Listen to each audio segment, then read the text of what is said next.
Welcome to Flat Earth Debate, Uncut and After Show. I'm your host, Nathan Oakley, and if you are new to this channel, or you've not done so already, then be sure to subscribe, hit the bell notification icon and join button if you'd like to become a Nathan Oakley 1980 channel member and keep up to date with the Flat Earth Debate. If you would like to support the channel, there is a super chat that runs alongside each of these shows while they premiere. There's also a PayPal, Patreon, and crypto link in the info box below the video. Speaking of Patreon, I'm going to do a quick shout out to all of you who do support me on Patreon. So a massive shout out of thanks and appreciation to Bose Nail, Justin Duso, Joseph Pizarro, Samson, Maris, Harry Blade, Mobile Max 777, Neo the One, Lost Cat FE, Rob W, Open Minded, Reese Pound, Del West Watson, Mike, Muted, Dick Earth Skeptic, Chris Hillman, NA Literalist, Maria Neeland, Unbelievable Productions, Blue Ridge Ranger, Rob H, Nathan Thompson, The Real Gabster, Windrider, Liam Nedrick, Erwin Jennisons, Abraham Mohammed, Dave Rekia Gafford, Naibai, Adrian Quintana, Skeptic 936, Life is Short, Fireball X, Felix Hung, Texas Mike, Edwin Johnson, Kirsten Smith, Alexander Main, David Wayne Foster, and Dank. So another massive thank you to all of you for supporting me on Patreon. Now I'll raise the mic. Oh, there's already quite a few people in the Discord live stream, so you can enjoy their conversation while I set up for today's live show. Yeah, it's crazy. So they think science is back because, Trump with his thing where they say he's not following science. He's probably the smartest one there that has nothing to do with science. But she did say flat and the earth is flat. That is fucking weird. I seen that video. I cringed so hard I got scoliosis.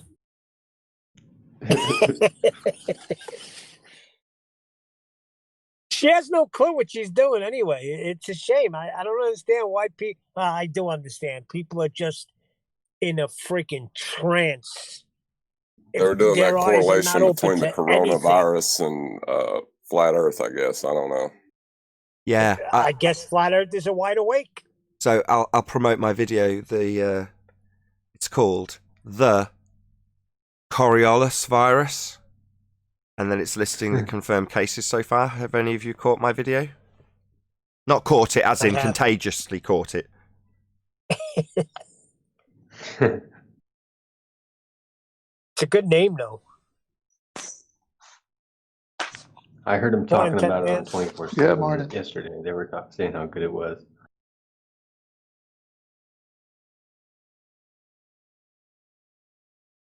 Well, if you've not seen it already, I put a reasonable amount of editing work into it. I was quite proud of the result. It's done quite well as well. So, yeah, check it out. The Coriolis virus. Get it right. Check it out. I'm also going to plug... What's that? Hey, 10th.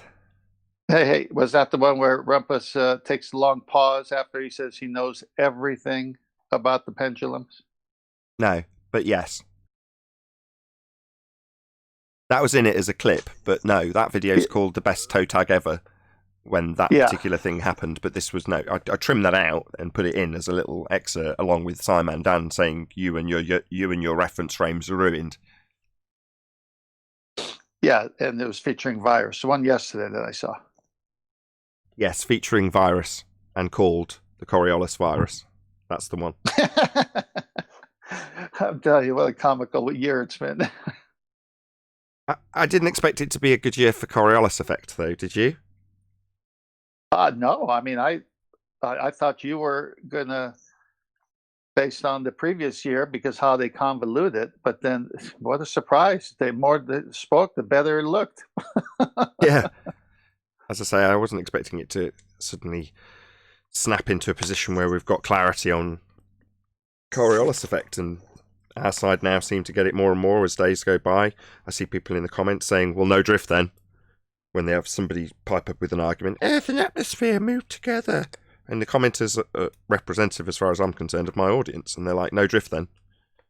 Oh, no 15 degrees then. So they get it. And as soon as people start getting that, they won't endlessly argue for hours about what is actually their claim. And up until this point, it's been the case that when we describe their claim, well, no, you're claiming Earth turns underneath. That can be argued against. So they're arguing against us clarifying their position. rather than us debunking it. It's like now, as soon as they get to the... Well, we wouldn't expect the plane to drift because it's moving with the atmosphere. Angular velocity is being retained. You go, all right, no 15 degrees drift then. It's so funny. It's their own argument they got to backtrack on. Yeah, they've somehow got it to a position where they can argue with us and we're clarifying their position rather than debunking the actual claim. And they're more than happy to spend all day telling us, haha, your claim of reference frames is destroyed because you're saying Earth should turn underneath. It's like, no, I'm not saying that. You're saying that. And to attack me when I'm giving clarity on your position is unbelievably stupid and also incredibly useful. So no drift, Dan. You and your reference frames have been ruined. We don't need 15 degrees an hour drift. And Earth and atmosphere travelling as one versus Earth not moving, they're the same in terms of what you'd observe. So no draw, who cares? They're not arguing that. They're claiming Earth does turn underneath at 15 degrees an hour, but that's got big problems because it would shorten flight times. Drones would whiz away at 1,000 miles an hour. You go up in a helicopter and land in a different country when you've only been hovering. Same for a hot air balloon. It's claimed by Neil deGrasse Tyson, Earth turns underneath footballs. It's claimed by their side, Earth turns underneath snipers' bullets. Well, if all those things add up to one claim, you're claiming on the globe side Earth turns underneath at 15 degrees an hour to cause the movement of the sun, to cause balls to drift through goals, to cause snipers to have to lead their targets because Earth's going to turn underneath them. Of course, that would mean Earth's turning underneath aeroplanes. For the exact same effect to happen, we've just got to be attached to the same claim to be spinning reference frame, watching stuff seem to drift. Well, planes would seem to drift, and helicopters would seem to drift, and drones would seem to drift. And drift means moving away from you as it hovers. Not because it's flying away, but because it's claimed you're turning underneath. That's supposed to be the thing that proves it. So as soon as we point that all out, that's their claim. We go on to say, well, if we were turning underneath, it would shorten flight times going west. Charlotte, North Carolina to LA would be an hour and a half instead of 4.5 hours. Because Earth would be turning underneath to cause this apparent deflection we should be seeing from the ground as we turn underneath stuff, but it doesn't happen. So they've then got to move into, we don't claim that. Now again, they don't say it. They make out like it's us claiming we should turn underneath when it's their claim. And much better to get the flat earther to clarify their claim in the argument and then effectively debunk it, but still beg the question of an Earth that's spinning with atmosphere spinning with it, because then everyone's talking about Earth turning and no one's debunking it. Well, sod that. No drift then. We've got it very clear thanks to Netflix. You think there's drift. That's stuff moving apart, drifting. 15 degrees now is the measurement. Why is it occurring according to you? Well, because Earth's turning underneath. The drift is supposed to be the thing proving Earth's turning underneath. So we're all clear then. Earth's supposed to be turning underneath at 15 degrees an hour to cause deflection. Excellent. Well, we don't see that. Game over. Claim of Earth spin. It's so funny because the whole point of the pendulum is the Earth is turning underneath. And as soon as you get to that, because it's been clarified in such detail in their citations, you can say, so here it says it in black and white, Earth turning underneath. Well, if it's turning underneath a pendulum and a bullet and a ball, it's turning underneath an aeroplane, a hot air balloon, a helicopter, a drone. And you'd notice, because your drone would fly away 1,000 miles an hour on the equator. Yeah, they do this several times on several different topics, as we know. They do it with the horizon. They have so many horizons when there's really only one horizon. And when you watch the videos on how the sextant is used with the only horizon, there's only one thing you got to do is adjust for altitude, which is your eye level when you took the reading. So if you're 9 feet above the horizon, the only one, you're minus 9 feet in the back of the book where all the calculations are. Now they've got the sensible horizon, they've got the rational horizon, the true horizon, the visual horizon. Some of these overlap, by the way. They got astronomical horizon. It's all there to conflate and confuse when the only thing you do is deduct where you took the reading from your eye looking at one horizon. It's amazing how convoluted that is. Yeah, they've taken the same process, attributed it to Al-Biruni, and called it a dip angle measurement. Mm-hmm. Yeah, ball game over for ballers. I mean, they got to keep changing their position just to have some air to breathe. But then they contradict themselves when they do it each time. Sound like Admiral Palpatine when they're doing so. You and your reference frames are ruined. Lord Vader. Yeah, it's been a fun year, though. I mean, lots of mistakes on their part, a lot of embarrassing moments.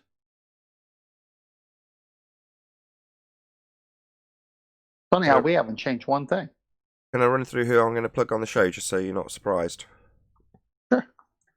So first off, we're gonna plug Dirth, DITRH. Got his perspective video queued up. So be prepared to say some nice words about David Weiss. Next, we've got. I love David Weiss. I love David Weiss too. Isn't that fortunate? I'm sure we'll have lots of nice things to say about him. Next, we've got. I've been listening to him for years. Same here. Like back when he's still doing the show, the Deep Inside the Rabbit Hole. Yeah, Next. The thing that sticks out about David Weiss to me is his passion, his interest, his doggedness, and wanting to be true in all things he does. I mean, he's a fantastic guy. It's true, man. He space that is a vacuum. Not like him breathing. But we are breathing gas pressure. So we can't be breathing gas pressure here and have a vacuum above us. Sorry. Just wanted to queue up and play a bit of David Weiss's video while you were talking about him, and I completely ruined it because I had Brian's Logic playing in the background. My bad. I said, what was that? Who came in? It sounded like Brian. It was Brian. He's going to be one of the other ones. I kept saying moving on or whatever because I just want to tell you who they are before we get into chatting about them. I'm glad you are, though. I don't want to discourage you from telling. I'll try, go on. That's it. That's the first one. That's DITRH. So, as I say, I'll plug him and play a bit of his video. I think it's just music in the background anyway. Next one I'm going to plug is BLMSB69, as is the originator of the Black Swan. Seems only reasonable he should get a plug, right? So BLMSB69 will get a proper plug. Again, with one of his really good observations as the video that I'm going to plug. The impossible geometric globe horizon, 10.10 miles. Get some of these share links. That worked quite nicely last time doing it in the pre-show, so I didn't have to muck around on the live show. So this will be the order too. So in my live stream chat, I've got David Weiss's link first. BLMSB69 link second. Last but by no means least, let's just check if he's here. No, Brian's not here yet. So I'm going to plug Brian's channel as well. I'll put his PhD response, Sabine response. Mm-hmm. That'll be the third link down. Perfect. And that's BLMSB 69. Who could forget the epic 1 foot video? But yeah, he's the one that captured the Black Swan at the end of the day. So he only needed one, and he was the one to catch it. Yeah, many more have actually. Many more came afterwards. There were many more before until it was identified. Doesn't matter. If everyone's walking past them going, "Nice crow," look, this crow proves the Earth's flat. So it takes one dude to go, "That's not a crow. It's a black swan," and the other side say, "We do not see a geometric horizon." What a confession! We never have seen it. Never been seen. What are you talking about? Not like we assert that all horizons are white. I mean, all horizons are geometric sphere edges blocking boats and buildings, and we measure it with a calculator or anything. We do not see the geometric horizon. It only exists in the maths. It is amazing the way you just played it out. That up until that point, geometric. We never see it. We never claim to see it. Geometric. Yeah. Why haven't you got perspective? It's a geometric calculator. It's working out the geometry, you idiots. Don't you understand geometry? All right. Why is this geometric horizon not where it's supposed to be and beyond the capabilities of a physical sphere? We do not see the geometric horizon. All right. See? That sounds like optics. It was a great year, man. It's almost over, but I remember January to now. It's been epic. Hey, this internet is bad today. Hey, Paul. Hey, Flatzoid. Hey, Flatzoid. I saw you dropping in and dropping out. I thought you had issues. Can you hear us, Paul? Yeah, these so-called satellites aren't working. What's going on? Mine seems to be working good. I got a better internet connection recently, so. Well, you ought to. You sell it to everyone else. Okay, Paul. Good morning. You on the? Well, the sad thing is I can't get my own product. That's the sad thing. You're not on fiber optic now, then? No, actually, T-Mobile here locally started providing home internet. So you can actually get 5G service with a home internet cell kind of hotspot. It's not something you can take with you, like you can't take it around and use it. It only works at home, so it only pings off the one tower. So it actually tripled and almost quadrupled my internet speed by doing that. Excellent.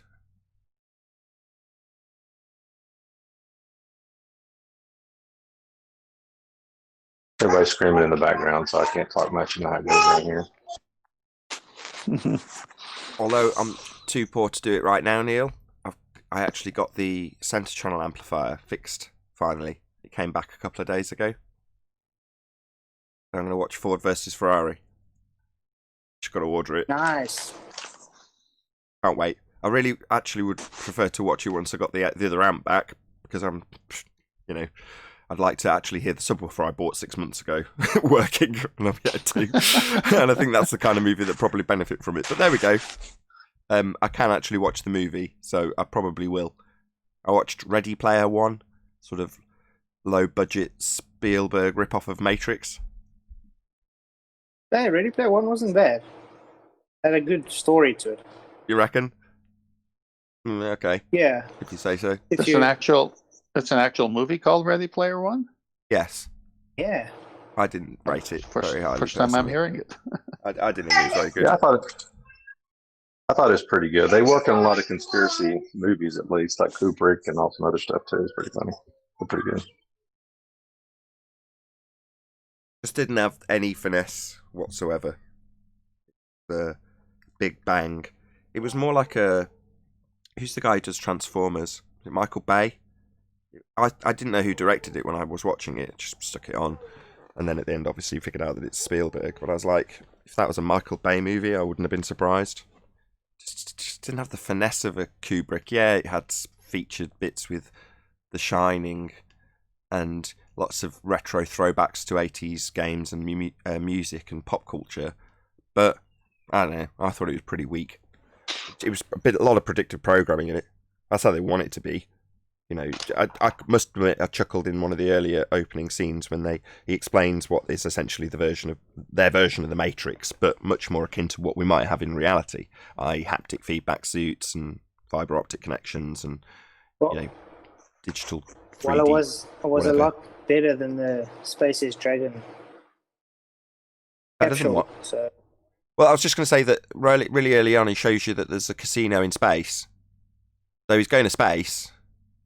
As a person, he's going to space in his haptic feedback suit, in his van with battery power. But he's going to space, right? And he's talking all about how you can gamble up there and get married up there. It's a lot like Vegas. You're like, right? Well, that's where space is. It's not real. The sky's not a vacuum, but in your mind, it's real, and they can make it even more real if you can give you a pair of goggles and make you see it for yourself.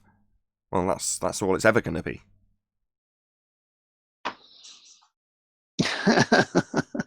That's funny. Going up into space to gamble. Yeah, basically.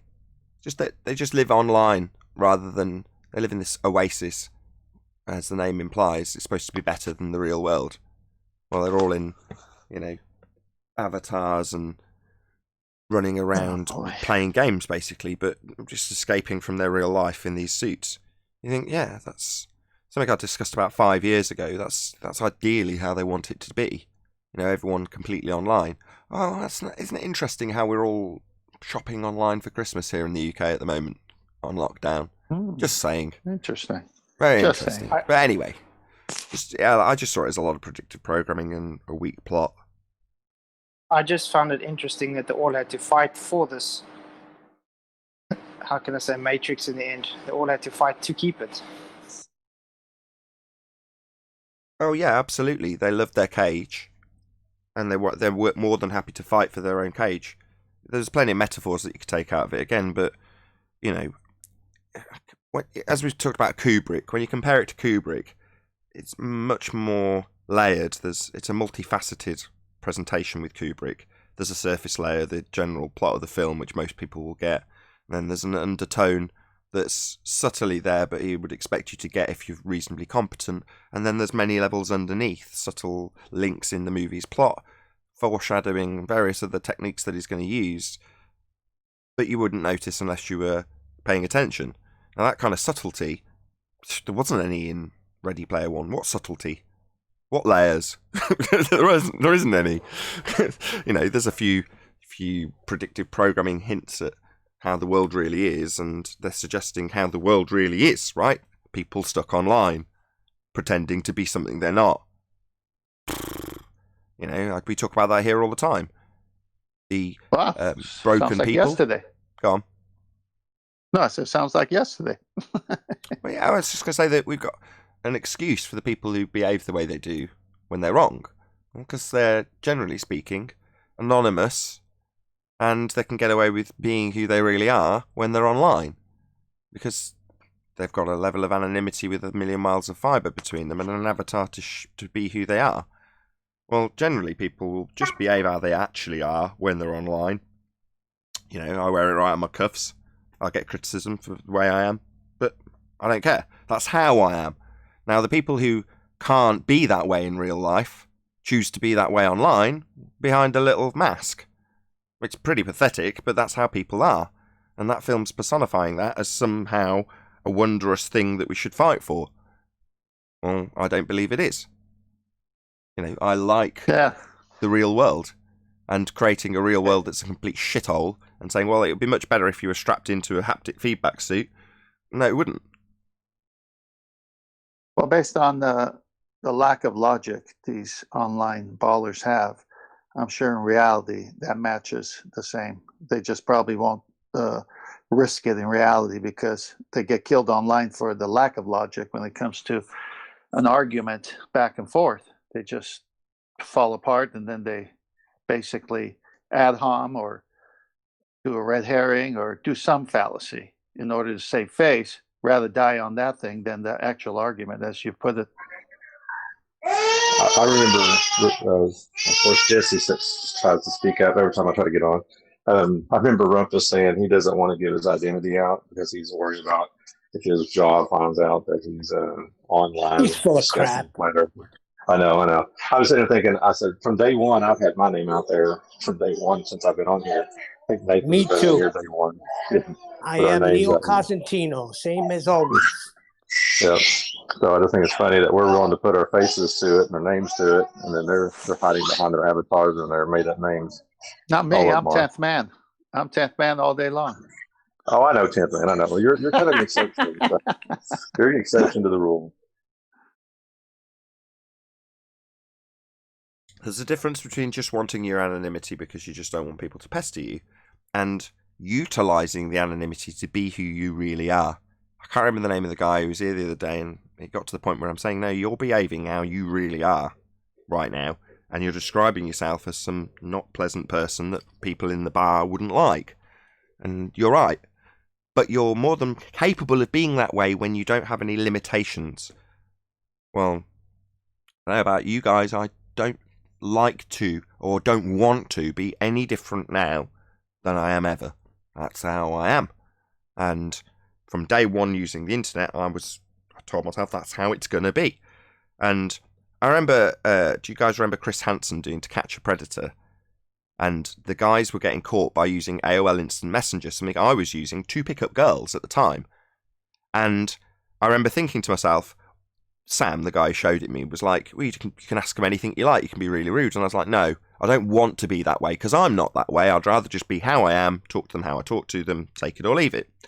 And when these guys back then, I can't remember if it's the 90s or early 2000s, I was thinking, they've been told that their instant messaging isn't being stored, and to a certain degree, well, that might be true on the AOL server, but they're still getting caught because they've got messages being sent what they think is anonymously with their ridiculous names, and obviously someone's just screen capping everything and then just presenting it to the police. So it's like, well, this veiled idea of anonymity is often foiled when you're a complete scumbag. Yeah? Now, my general advice to people is just don't be a scumbag, and you won't have anything to worry about. But the people who come here, they are scumbags. That's how they are. But they can get away with it much easier if they've got a feeling that they're anonymous. Yeah, they just don't want to get glassed at a pub. Well, that's what he was talking about, right? Saying that I'd get glassed, and I was like, well, I've been in plenty of pubs, people like me, I'm just exactly the same as I am now. Will I end up in debate about flat earth with them? If the bars were open, that might very well likely be the case if I was sat around with a group of people for a prolonged period. Would it end up in me getting glassed? No. Definitely not.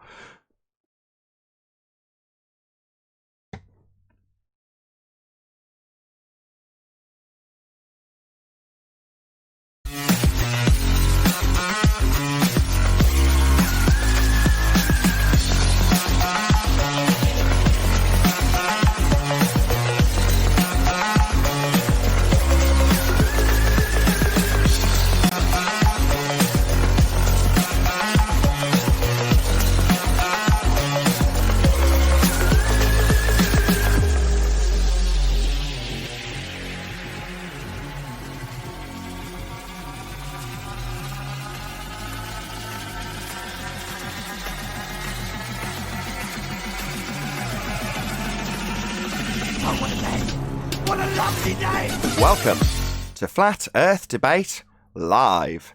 I'm your host, Nathan Oakley, and if you are new to this channel, or you've not done so already, then be sure to subscribe, hit the bell notification icon and join button if you'd like to become a Nathan Oakley 1980 channel member and keep up to date with the Flat Earth Debate. If you would like to support the channel, there is a super chat that runs alongside each of these shows while they are live, and there's also a PayPal, Patreon, and crypto link in the info box below the video. Most importantly, if you'd like to join the discussion, simply mute the page you are currently watching, then click the link in the info box below this video to join the panel and express your views on the nature of Earth. If you do join, please don't swear. If you do, you'll be ejected, and if you are, please don't try to rejoin the stream using sock accounts. You'll be warmly welcome back on the next stream. Please also share the show on social media. Sharing the show obviously increases the live audience, but this in turn increases the chances of a more diverse panel. So please share the show on Facebook and Twitter. One last time, if you're new to the channel or you've not done so already, then be sure to subscribe, hit the bell notification icon and join button to keep up to date with the Flat Earth Debate. Now we are joined by Brian, 10th Man, Paul Hall, Neil, Flatsoid, Chocolate Sane, Arwin, and a whole bunch of people in Discord. So welcome, one and all. Good morning. Ni hao. Good morning. Good morning. Good morning. Good morning. Good morning. Good morning. Good morning. Very enthusiastic. Good to hear. First thing I'm going to do is plug a few channels. So over last week, over most of the days, I did a plug for maybe 2 or 3 channels a day that I've had influence from in my journey through Flat Earth, or our current panel members, things of that nature. But basically, maybe 2 or 3 weeks ago, I was saying to people, the only way I've seen growth is when people shout me out. And obviously, I can't directly affect people shouting me out. That's entirely up to them whether or not they shout me out. But I can directly affect people who are getting shouted out, and I've got a reasonably sized channel to do so. So that is exactly what I'm going to be doing today. So if you're in the live stream chat, the first link in the live stream chat is to DITRH, or Dearth as is incorrectly pronounced. Nevertheless, David Weiss's channel, and he is a mega heavyweight, whatever you want to call him, a big YouTuber in this regard. So he's very influential in terms of his knowing everybody, getting around a lot, putting a lot of videos out, being involved in a lot of discussions. He was there as a shoulder to cry on for Nathan Thompson, who was recently caught in a long con. And I noticed on Nathan Thompson's channel, Jaren and Dearth, they were there. You know, not only trying to help him before it happened, but they're supporting him in the aftermath. So these are good people. DITRH is a good man, and therefore it's worth a shout out. Why the hell not? He shouted me out enough. So the video I've linked is to his video on perspective. He's got some orthographic representations, obviously in the globe head mindset, of how their version of how the sunsets work compares to his actual practical demonstration of how sunsets would work. So, Perspective is the name of the video, DITRH is the name of the YouTuber, Be Here or Be Sphere on the DITRH YouTube channel. Go and subscribe today if you've not done so already. Obviously, it'd be nice to have some nice words from the panel, so over to you. Anyone want to say anything nice? Yeah, I'll start right away. I get all his notifications. Great guy, great work. Real, honest, passionate, dedicated to the subject. Yeah, sorry, I'll go after. Right, I was just saying that David Weiss is pretty much the one that got me over the threshold of actually doing live streams for the first time. Just as Nathan convinced me to do a daily show, he was the one that actually really pushed me over the threshold of becoming a YouTuber in Flat Earth. So, yeah, David Weiss is ace. Indeed, David does some good short. Hold on, I had Brian first. Go ahead, Brian, then whoever it was from Discord after. Okay, thank you. David Weiss, he does some good short little videos to do with the sun and little small short little demonstrations. One time he had like a piece of paper looked like the moon on his lampshade, and he was explaining to people. It was such a simple way to explain it to people. Why people in different parts of the world see the moon looking different, because they're looking at it from a different angle. Little things like that, so he's very good at stuff like that. Excellent. Who's the guy in Discord? Oh, it was me. I was just going to say real quick, he is, I've been listening to him since the beginning of DITRH. I remember the first day that he brought up Flat Earth, and just the reaction he got from all his panel members. It's pretty interesting. But yeah, he's a great dude. Sub today. Yeah, I'm glad Brian spoke about some of his videos, because it's very easy for me to go on and on about what nice people we've got in our community. So as I say, in terms of the web designer that's undoubtedly currently helping Jaron make sure his website's absolutely spick and span. The same guy approached me when I was in trouble a couple of years ago, and my channel was looking like it was going to get shut down. Or in fact, 4 channels looking like they were going to get shut down. People rallied around me. And the same thing is happening now with Nathan Thompson. There's people around him saying, look, we're here for you, we're supporting you, and we're, in no way putting him down, just saying, this could happen to anyone, and explaining the situation as it was. So, Jaron explaining to Nathan Thompson that this is liars being deceitful. It doesn't look good. You got suckered into it. That's how long con works. It all seems like it's legit, and it wasn't. But by the same token, it's not like, let's use a self-deprecating example. It's not like me going against Bob and saying, look, you've been on Netflix, it's caused this great problem, let's get it sorted. Quite the contrary. These people, i.e. these people being, in this example, Jaron and DITRH, are much more willing. Oh, I've got a video that's probably going to get me copyright claimed. Let's go back onto Dirth's video. Paying attention, Nathan, while I'm talking so wonderfully about Dirth. Yeah, it's a nice community, and it's not a community where people are going to necessarily be backstabbing, and that seems to be getting more and more to be the case as time progresses in this community. Any previous vendettas have been settled, it seems. It's becoming more of a cohesive and supportive community than it's ever been, and having been on the receiving end of some of that support, I can only say how pleased I am to be in this community, especially when we hear the tales of the bullying and the ridicule that even people on their own side of their argument will get on the globe side. So it's nice to be a flat earther, and DITRH is one of the reasons it is nice to be a flat earther. So got a few super chats. All hail Dirth, says Del West Watson. Shout out to APP. Is that right? Let's get it on the other screen so I don't misread it. Hold on 1 second. Shout his app. All right, my bad.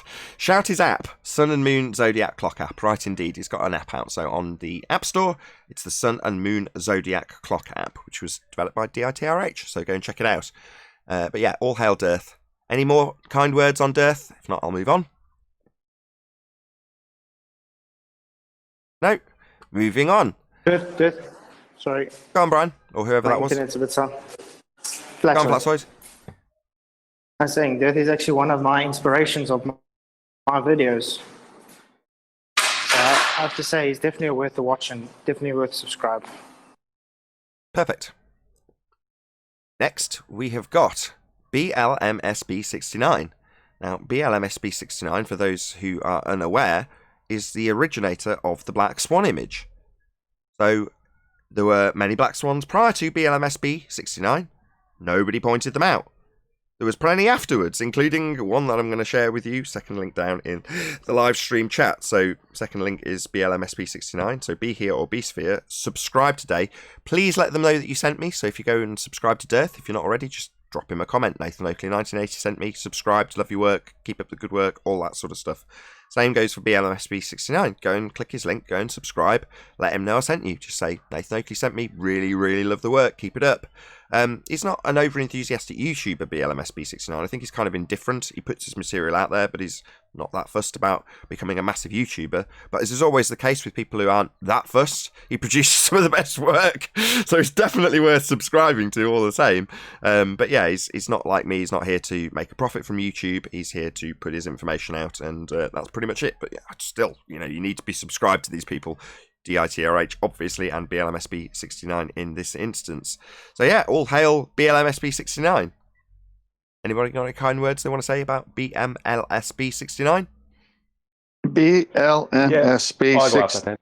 Yeah, all right, thanks. BLMSB69 and the Black Swan, thank you, Chocolate, are synonymous. Love it. The great channel. I never heard of it before. You have a link to it?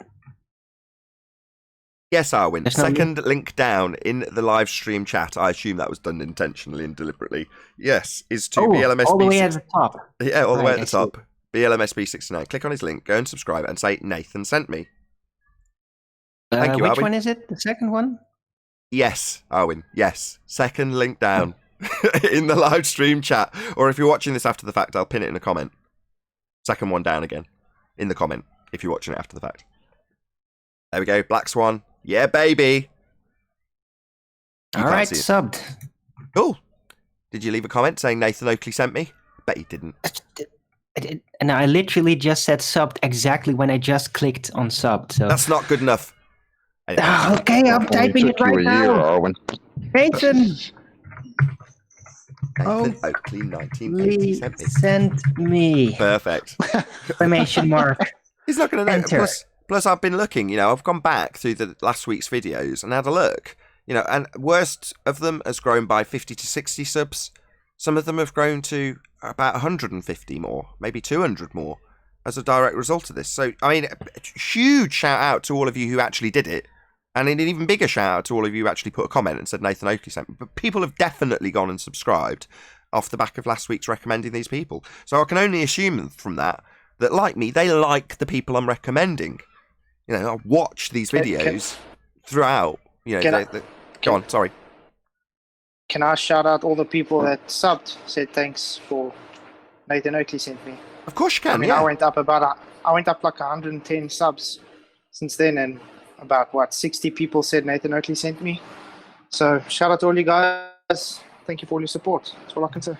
Nice. Exactly, that's what it's all about. So we can quantify basically whether or not it's worth doing. And last week I wanted to see. I'll leave it stew for a few days. Went back, assessed whether or not people had actually gone in, subbed. If the numbers had actually gone up, it could just be people saying, "Yeah, I've subbed," just because they want to join in when they're already subscribed. But no, the numbers have definitely increased. I was really pleased to see people subscribing to Josh, to see people subscribing to you, to see people subscribing to Math.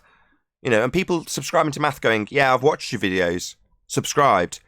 In other words, they'd already watched him, they knew who he was, but they weren't subscribed to him. So they're like, great, why not? And subscribe to these people. Putting in the effort. Any more on BLMSB69? As I say, second link down, go and subscribe today. Let me know I sent you. I'd like to say something about him. I know he's not like somebody who has is a career YouTuber or anything, but if he gets enough subscribers, then he might have more inspiration. You're not going to wait to do it. Because YouTube makes sure that you don't get much subscribers if you're flat out or you have anything to do with it.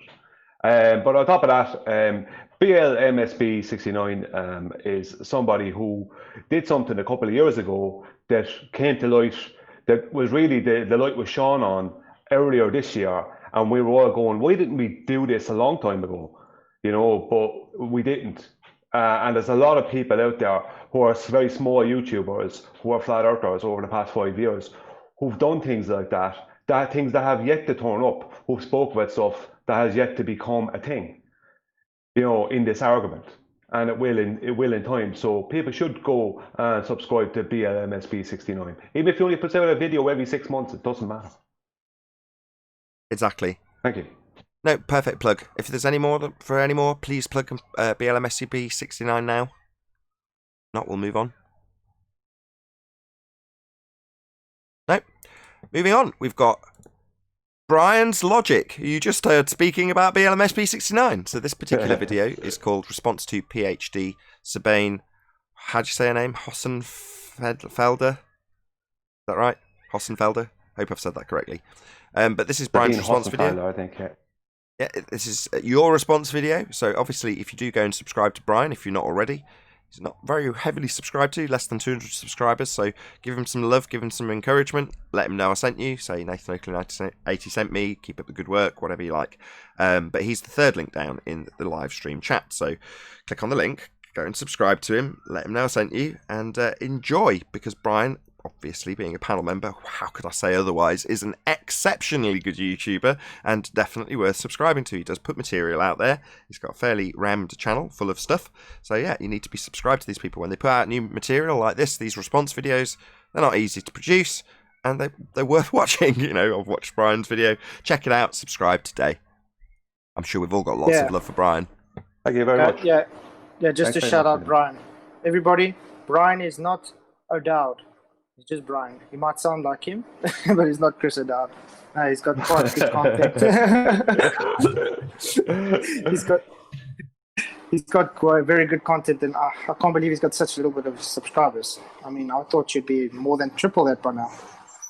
So, yeah, Brian is definitely worth it. Yeah, I'll jump in. Brian, you put out some great work. I've always enjoyed it. And of all the people, you've got such a feel for so many parts of this debate. I mean, you're well-rounded on so many subjects. And I love the Cartesian reference points and the GPS material you put out, and how they have the little tangent planes and how they trick everybody. I mean, that was epic. So shout out to you, buddy. I concur. If it wasn't for Brian, I wouldn't be able to have those arguments. So when it comes to debunking the idea of tangent planes, geodesic surveyors, the begging the question part of it with the models that they utilise, that's all come from Brian. None of it's me. It's all down to Brian. So, a lot of what we do here, well, I do specifically when I'm debating with people, has come from the people around me. And this is the place to find that material out. And Brian's got it in spades. So yeah, definitely go subscribe today. Third link down in the live stream YouTube chat is a link to Brian's Logic. So click on the link, go and subscribe, let him know I sent you. Nathan Oakley 1980 sent me, and then I can actually see if this is still proving successful. Shout out to Brian. Indeedy do. Another quick summary. I just joined for that specific purpose, Nathan. Give Brian a shout out. Love his channel, and I love the way Brian goes into the Discords and deals with the ballers as well. Is he either a brave man or a masochist?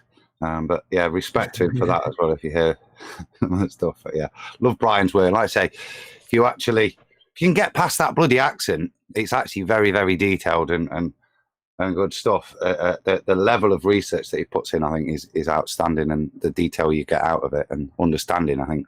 Yeah, I totally agree. Just don't hold him being Mexican against him. It's not his fault where he was born. I'm going to hold it until he does that Westlife song. He's getting jibes until I hear a Westlife tune. He promised me. Thanks very much, Adam. You know what?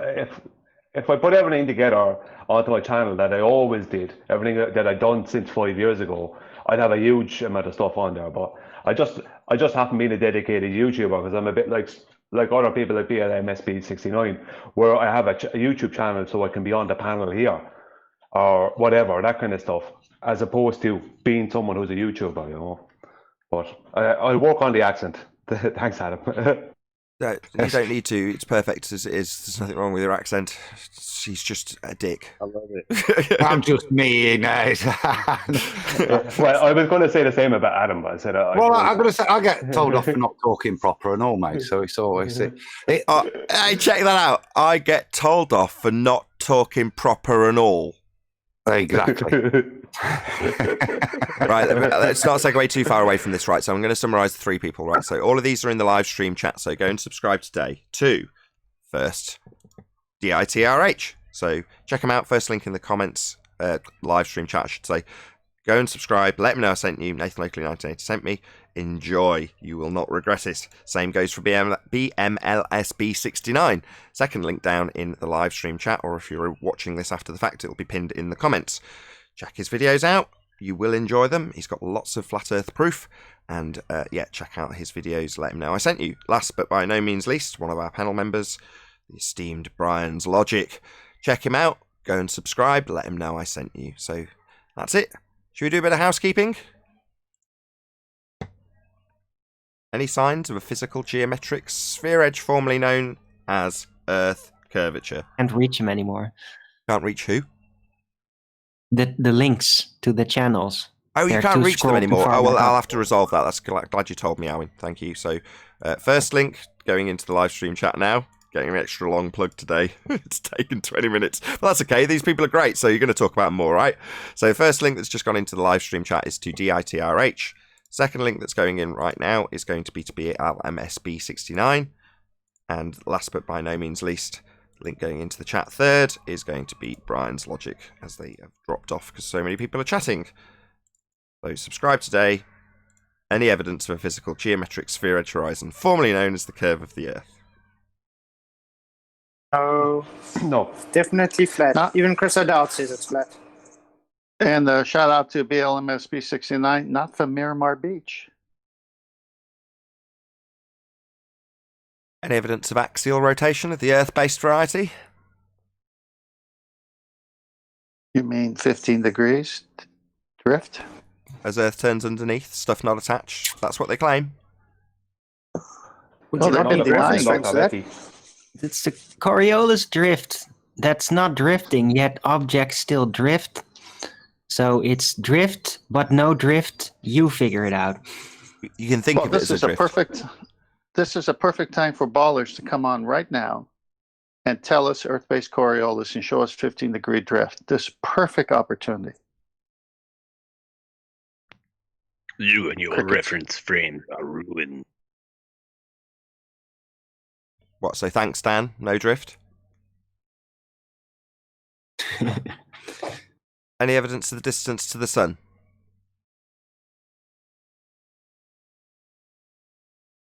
Nope. What is the sun? Shout out to Alexander for the super chat. Good question. Don't know. Would love to Can't know. even see it today. No, can't even see it. Any evidence of a self-perpetuating molten iron core at the centre of a presupposed spherical Earth? Only in the illustrations. 12 kilometres, I heard. Yeah. Is that how deep Earth is? Just 12 Ks? And think of it as being 12k. Maybe they got the radius wrong. What radius? Any evidence of the R value, Earth radius? Oh, hold on. I just want to address somebody in chat about the previous question. He says, it's not 15 degrees drift, you bloody morons. Okay, welcome to stationary Earth. Yeah, welcome to flat Earth. So Earth not turning underneath, no drift. Okay. Obviously, Foucault was wrong. Obviously, when they say turning Earth under bullets, they're wrong. Obviously, Neil deGrasse Tyson saying that the ball drifts through the goal because Earth turned underneath it is wrong. welcome to Flat Earth. Don't you think it's really Sounds strange like the that Coriolis virus is spreading. I don't know. I think we should get his name. We need to track him. What's his name, Arwin? 6th confirmed case. Tag Force. Tag Force. He's been infected with the Coriolis virus. A virus that afflicts only ballers when they tell us about how we don't have Earth turning underneath to cause drift. It's spreading like wildfire. He says now there is Coriolis drift, but not 15 degrees. But wouldn't you need 15 degrees an hour to make one rotation of Earth? Yeah, that's Per what they day. claim proves it. Earth turning underneath stuff not attached, Coriolis effect, an observation of not actual deflection as you turn underneath stuff. I.e., you look at a drone seeming to drift away from you. It's still drifting away from you as you turn underneath if you've got Coriolis. It's just we don't see it. Your drone doesn't drift away. The sun is moving 15 degrees an hour, so if that's based on Earth turning, how could he say not 15 degrees? That virus is killing him. It's killing them. It's disgustingly terrible. But we need to track and trace these people with the Coriolis virus so we know exactly where they are so they don't infect other globe heads who don't understand and at this point are just ignorant and don't even have an awareness that there's a Coriolis virus spreading like wildfire. Yeah, there needs to be an app you download for people who have the virus. And for, you know, you can state whether you're positive or not on it. And, you know. I didn't think we had to worry, guys. Should I take a test? I thought. Yeah, I've got the promised a test for you. vaccine by Hold on, Christmas. hold on. I've got a test for you. So, the test to see if you have contracted the Coriolis virus is a simple one. You ask the person one simple question. Does Earth turn underneath?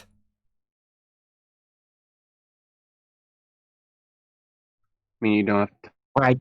Well, so far he said, the guy, Tag Force in chat, that there is drift. It's just that momentum causes you to not see it. So no drift then. So no drift. Yeah. No drift. We just don't see it. So Well, they not have drift when you apparent. don't. Let me get it straight, Arwin. So he's saying it's a not apparent drift. No, they need an apparent drift 15 degrees an hour as Earth turns underneath. So welcome to Flat Earth again. You're saying there's no drift. Well, that's a bummer, because that's what you need to prove we're spinning. And even if you were correct and we had them not appearing to drift, then there'd be no difference between a stationary Earth and a spinning Earth. But that's not what you claim. You claim we have drift at 15 degrees an hour as Earth turns underneath stuff not attached.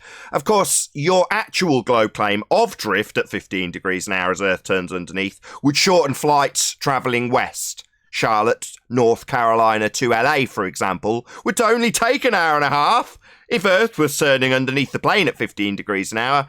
And in reality, it doesn't. It takes 4.5 hours because Earth's not rotating underneath at 15 degrees an hour. But feel free to tell us from the globe side all about how there isn't drift, like Tag's doing. Shout out to James Richards. Nathan. Hold on. Shout out to James Richards. Says, how can one have a magnetic molten iron core? Quote, Curie point, ? You can't. They just made it up, James Richard. Thank you very much for the super chat. Go on, Yeah, Ted. Nathan, 4 days ago, we addressed Dr. Becky when the title of her latest video was, Why Don't We Feel the Earth Spinning?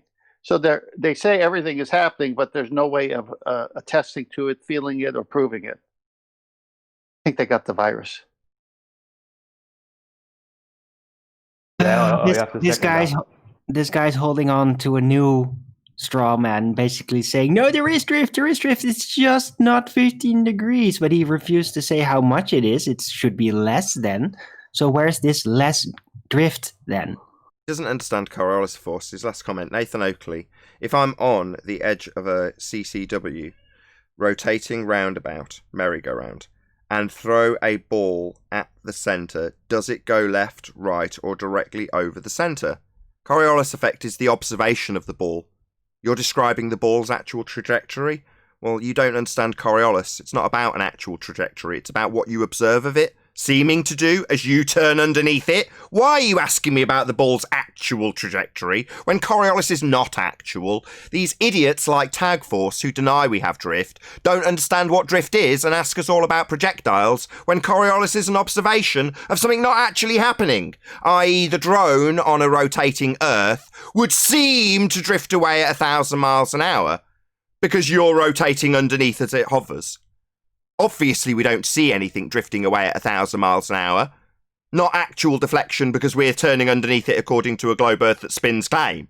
We don't observe that. Drones don't drift away at 1,000 miles an hour. But this guy's going to ask me about the actual trajectory of the drone when Coriolis is observed as you turn underneath. They're just thick. This tag guy, thick.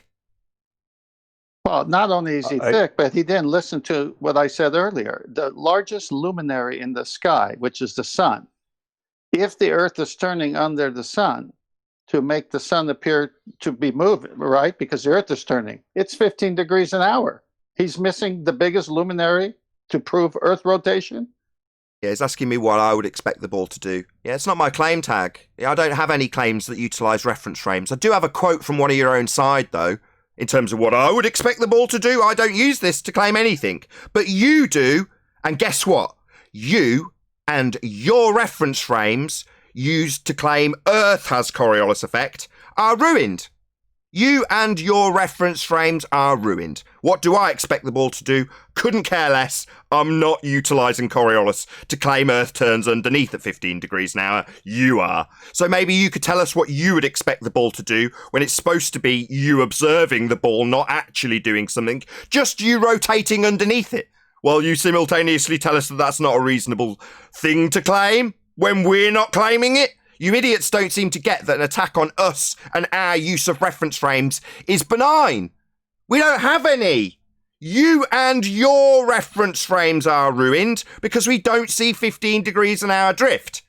Now, the Coriolis virus spreading to these infected people needs to be ignored. These people like Tag. These people are just the infected, unfortunate ones. Now, the primary people who put out this infection, that would be people like Becky and Dan and Craig, they're ground zero. And that's what you've really got to do. You've got to attack the source of these problems, these infections, these toxic people who are spreading these diseases, the Coriolis virus in this instance. They are the ones that need to be addressed. So, you and your reference frames are ruined. We don't have any. But you do. And we don't see the effect of a second reference frame turning underneath. Feel free to tell us how we don't see it. How things are drifting together? An oxymoron. So we can point out that you've clearly contracted the Coriolis virus. I think, can I insert? Oh, I gotta read this one out. You want to go. I go after one. It's quick. Okay, Mike Fox in chat now says, plane has engines that counter that force. It's a small force to a plane. So it's not a force, it's a not actual deflection observed as you turn underneath. So on a roundabout, you seeing the ball seem to curve because you're turning underneath it, is the not actual effect of Coriolis force. So it's not an actual force, Fundies. I know you struggle with this. And again, you're detailing the projectile rather than the observation as you turn underneath. That's Coriolis, which again, Mike doesn't understand because he immediately wants to start talking about the projectile's actual path and how it's affected by a force. No, you clown. It's you rotating underneath to make it seem to do something that Coriolis effect is describing with a not actual force. You complete imbecile.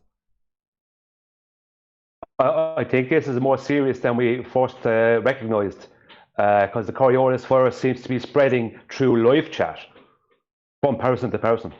Yeah, they're all denying the 15 degrees an hour turn of the Earth underneath is something that proves it and continually justifying not having the 15 degrees an hour drift they need to prove Earth spins. Asking us what we would expect balls to do when they're using this example to prove we spin with a drift no one's observing. No one's seeing drones fly away from them 1,000 miles an hour because we're turning underneath them. Roll on, Coriolis virus victims telling us how we wouldn't expect drift. But Nathan, if we have a drone hovering above a roundabout and it's still seeming to deviate, How is he claiming that, like, a plane has somehow against the Coriolis, if we can still see it with a drone on a demonstration? Is it possible for them to demonstrate anything for us that they make claims about? Yeah, got this tag force. His infection's getting the better of him. He's obviously getting high temperature, all cap shouty letters. Then, where does the ball actually go? Question mark. Left, right, or straight over the centre? Question mark. Oh, well, thank you for your very polite tone in chat, tag force. The actual course of the ball is irrelevant, Deaf. What's the problem? Coriolis is not actual direction of ball, and the apparent direction of the ball. Why are you asking me about it when I've already said this isn't my claim? And I don't need balls to do anything over rotating platforms as we rotate underneath things not attached. This isn't my claim. I know you need the 6 months ago position to still be true, where you attack me on me describing your position with Earth turning underneath and saying, no, it's not Earth turning underneath. They don't drift, they move together. Yeah, that's screwed. Dan ruined that for you, tag. Yeah, you've got you and your reference frames being ruined, and Netflix making it clear that we have Earth turning underneath things not attached. We've got Neil deGrasse Tyson making it clear that balls drift because Earth turns underneath them. We've got your own side who come and debate with us about how snipers have to account for Earth turning underneath the bullets. But yet that would shorten flight times. Charlotte to LA would take an hour and a half instead of 4.5 hours if Earth was turning underneath. And that simply does not happen. We don't see drift, nothing's drifting. But you ask me all day about what I'd expect the ball to do when I don't need reference frames. Quote, Simon Dan, you and your reference frames have been ruined. End quote, Simon Dan. Verbatim, word for word, including his stuttering. Because you and your reference frames are ruined, globe-believing fundies who don't have drift to show us, and justify with a Coriolis virus infection how we don't have 15 degrees now drift, and to say Earth's turning underneath isn't correct, when it's your claim. So keep telling us, let this infection spread so we can deal with it at source level. That'll be people like Craig, people like Simon Dan, quote, you and your reference frames have been ruined, end quote, and Dr. Becky, Rumpus, who can suddenly stutter and no longer define what a bloody pendulum does because of this problem Dan's caused. Because you've got Earth rotating underneath pendulums, fundies. Keep telling us how you don't have drift. I think they're working up a fever, Nathan. I know, it's brilliant. Spreading like wildfire, it's great. Almost like Simon Dan was an outbreak monkey. Yeah, he's ground zero. I think... sorry. Outbreak monkey.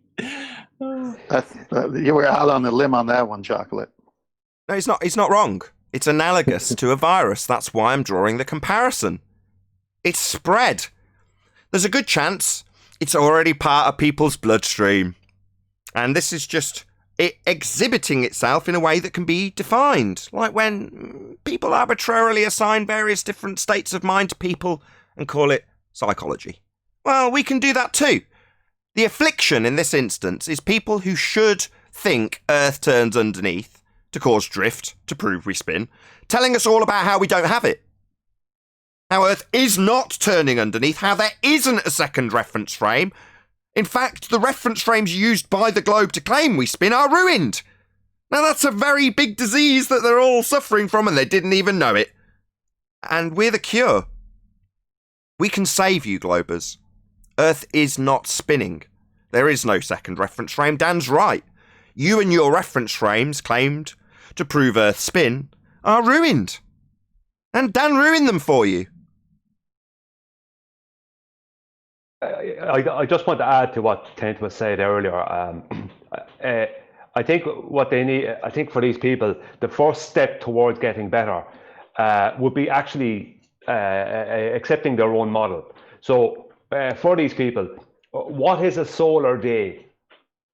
Because the claim on their side is that the sun moves 15 degrees an hour, making a 360-degree circle around us due to Earth rotating once a day, 360 degrees. So 360 degrees has to be 15 degrees an hour. I don't. It can't be anything else. You know, that kind of way. I remember somebody telling us that's irrelevant. Yeah, again, that Tag Force guy, Alwyn, suckered me into discussing it within the chat, says, Nathan Oakley, 1980, objects moving across any rotating surface. But his previous message, Coriolis, is not the Earth turning underneath things. Is that so? Welcome to Flat Earth, Tag Force. We would agree. You don't have Earth-based Coriolis effect. Earth isn't turning underneath things. But that's precisely what Coriolis effect would give you if Earth was turning. That would be Earth turning underneath things. Now, the fact that you're more than happy with your Coriolis infection to tell us, quote, Coriolis is not the Earth turning underneath things. Yeah, you don't have that. We know. Earth does not have Coriolis effect. That would be you turning underneath things. That's precisely what Coriolis effect is. You just don't have it on a turning Earth because Earth is not turning. But you keep vomiting out that infection all over the chat for us there, Tag. Thanks very much. Now he's saying that Coriolis effect doesn't exist on the flat Earth. I'm pretty sure it does, Mike Fox. It's just not the Earth that's doing it. Oh, so now he denies Coriolis effect altogether? Coriolis is real. You can observe it from a roundabout. Have two people stand either end of a roundabout on the ground, not spinning with the roundabout, throwing a ball to each other. They will throw the ball in a straight line back and forth over the top of the roundabout.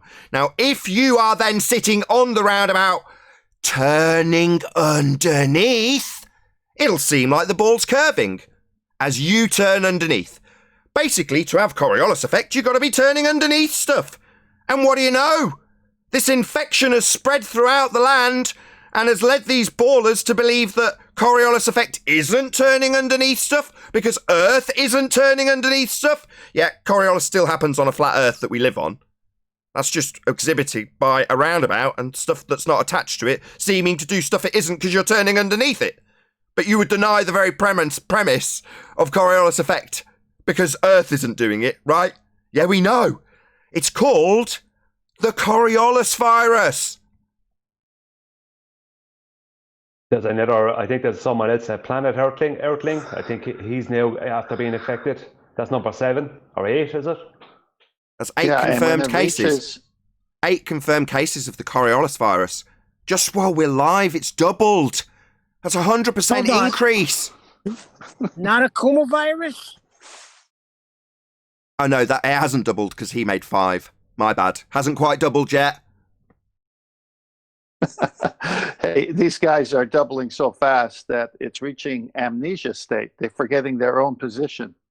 Yeah, should we see if we can fry Tag's brains in the chat? So Earth does not turn underneath a pendulum, Tag. Just simple yes or no from the chat. Let's see if we can make him completely explode. So he's basically telling us, Earth turning underneath? No, that's not Coriolis. We don't have Coriolis. Earth isn't turning underneath. So Earth isn't turning underneath a pendulum, Tag. Yes or no?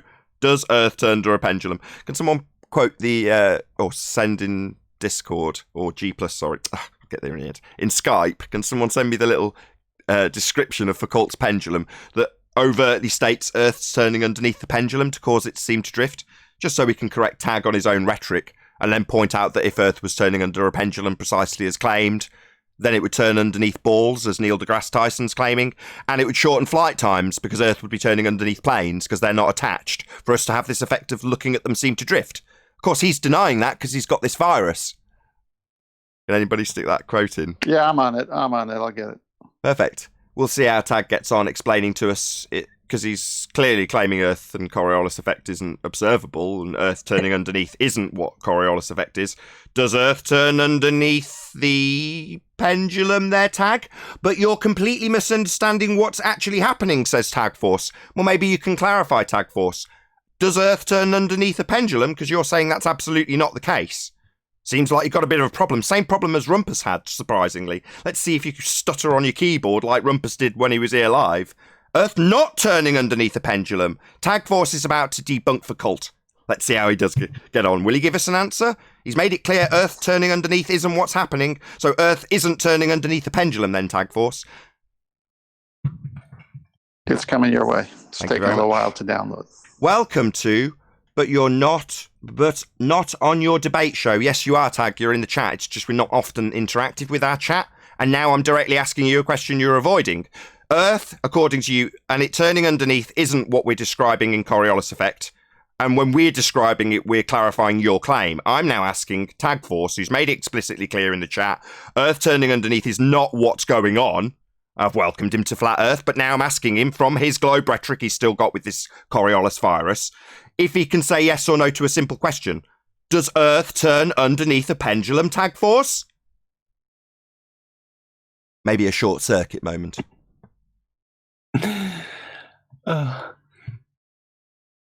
Please keep me updated on the reply while I do this. He says already said no, it's not. Oh, really? Yeah. Can someone read out this picture of the chair with the Foucault pendulum example? Can someone read that out for me? Maybe 10th Manners, it's you that's posted it. Yeah, I got it. The Foucault pendulum. Okay, the Foucault pendulum swings back and forth in the same plane while a stool is turned beneath it. Likewise, a Foucault pendulum on the Earth's surface swings back and forth in the same plane while the Earth turns beneath it. The amount of turning observed depends on the latitude of the pendulum. So, Tag Force, with his Coriolis virus infection, doesn't seem to be able to cope with the fact that they absolutely claim Earth turns underneath pendulums, gyroscopes, footballs, bullets, and that would shorten flight times, Tag Force. So you're saying no, and yet Foucault is saying yes. So as much as you are a nameless, faceless troll in the chat who's denying Earth turning underneath at 15 degrees an hour because you're affected with the Coriolis virus, you're telling me in no uncertain terms, answer to my question is a simple no for the third time. The pendulum doesn't have Earth turning underneath, according to Tag Force, and a lot of people affected with the Coriolis virus. So welcome to Flat Earth, Tag Force. Earth is not turning beneath the pendulum as Foucault claimed. Here it is in black and white as per your heliocentric rhetoric, and it makes it explicitly clear that they're claiming Earth is turning beneath this pendulum, Tag Force. Third time, maybe tell me a fourth time that you're willing to debunk your own claim that Earth turns underneath. Fourth time's a charm, my friend. Tell me again how no, Earth isn't turning under the pendulum, right? Yeah, we know. Welcome to Flat Earth. Good job debunking Foucault. Thank you for debunking Foucault, Tag Force. You'll go down in history as the same level of infected clown as Simon, Dan and Craig fight the Flat Earth and Dr. Becky, because you've just debunked Foucault. Well done. Good dog. He's getting into really weird territory currently because now he said they're addressing you. That's indeed the simple way to explain it.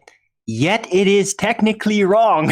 Oh, Foucault's technically wrong. I don't care, technically or otherwise. Earth's supposed to be turning underneath at 15 degrees an hour. That would shorten flights going west, and it does not happen. So you've got to tell me that it's kind of like it happens, but you've told me 3 times that it's not? Yeah, that's just because you've got a bit of a problem, a bit of a short circuit. Earth's supposed to be turning underneath at 15 degrees an hour to prove it spins, but that would cause things to drift away 1,000 miles an hour on the equator. And you've got to tell us that we just don't understand Coriolis. And Earth turning underneath isn't the effect. And Earth isn't turning under the pendulum. Third time's a charm. No, you've just debunked Foucault, you complete idiots. That's what this virus does for you. It means that any gyroscope or pendulum claim is instantly debunked when you tell us all about how Earth isn't turning underneath. You're debunking the claim proof Earth spins. Well done, infected globetards. Shout out to Rakia Life. Says, quick, shut down the airports. Quarantine them. Yeah, the virus is spreading fast, Rakia.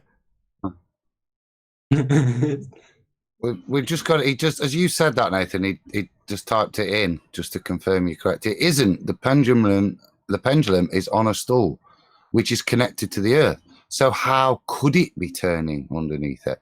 So he's right. He's debunking Foucault. Well done. Yeah, how could it be turning underneath? Well, it's exampling how Earth would be turning underneath, my friend. Something you've made clear 3 times you're willing to debunk.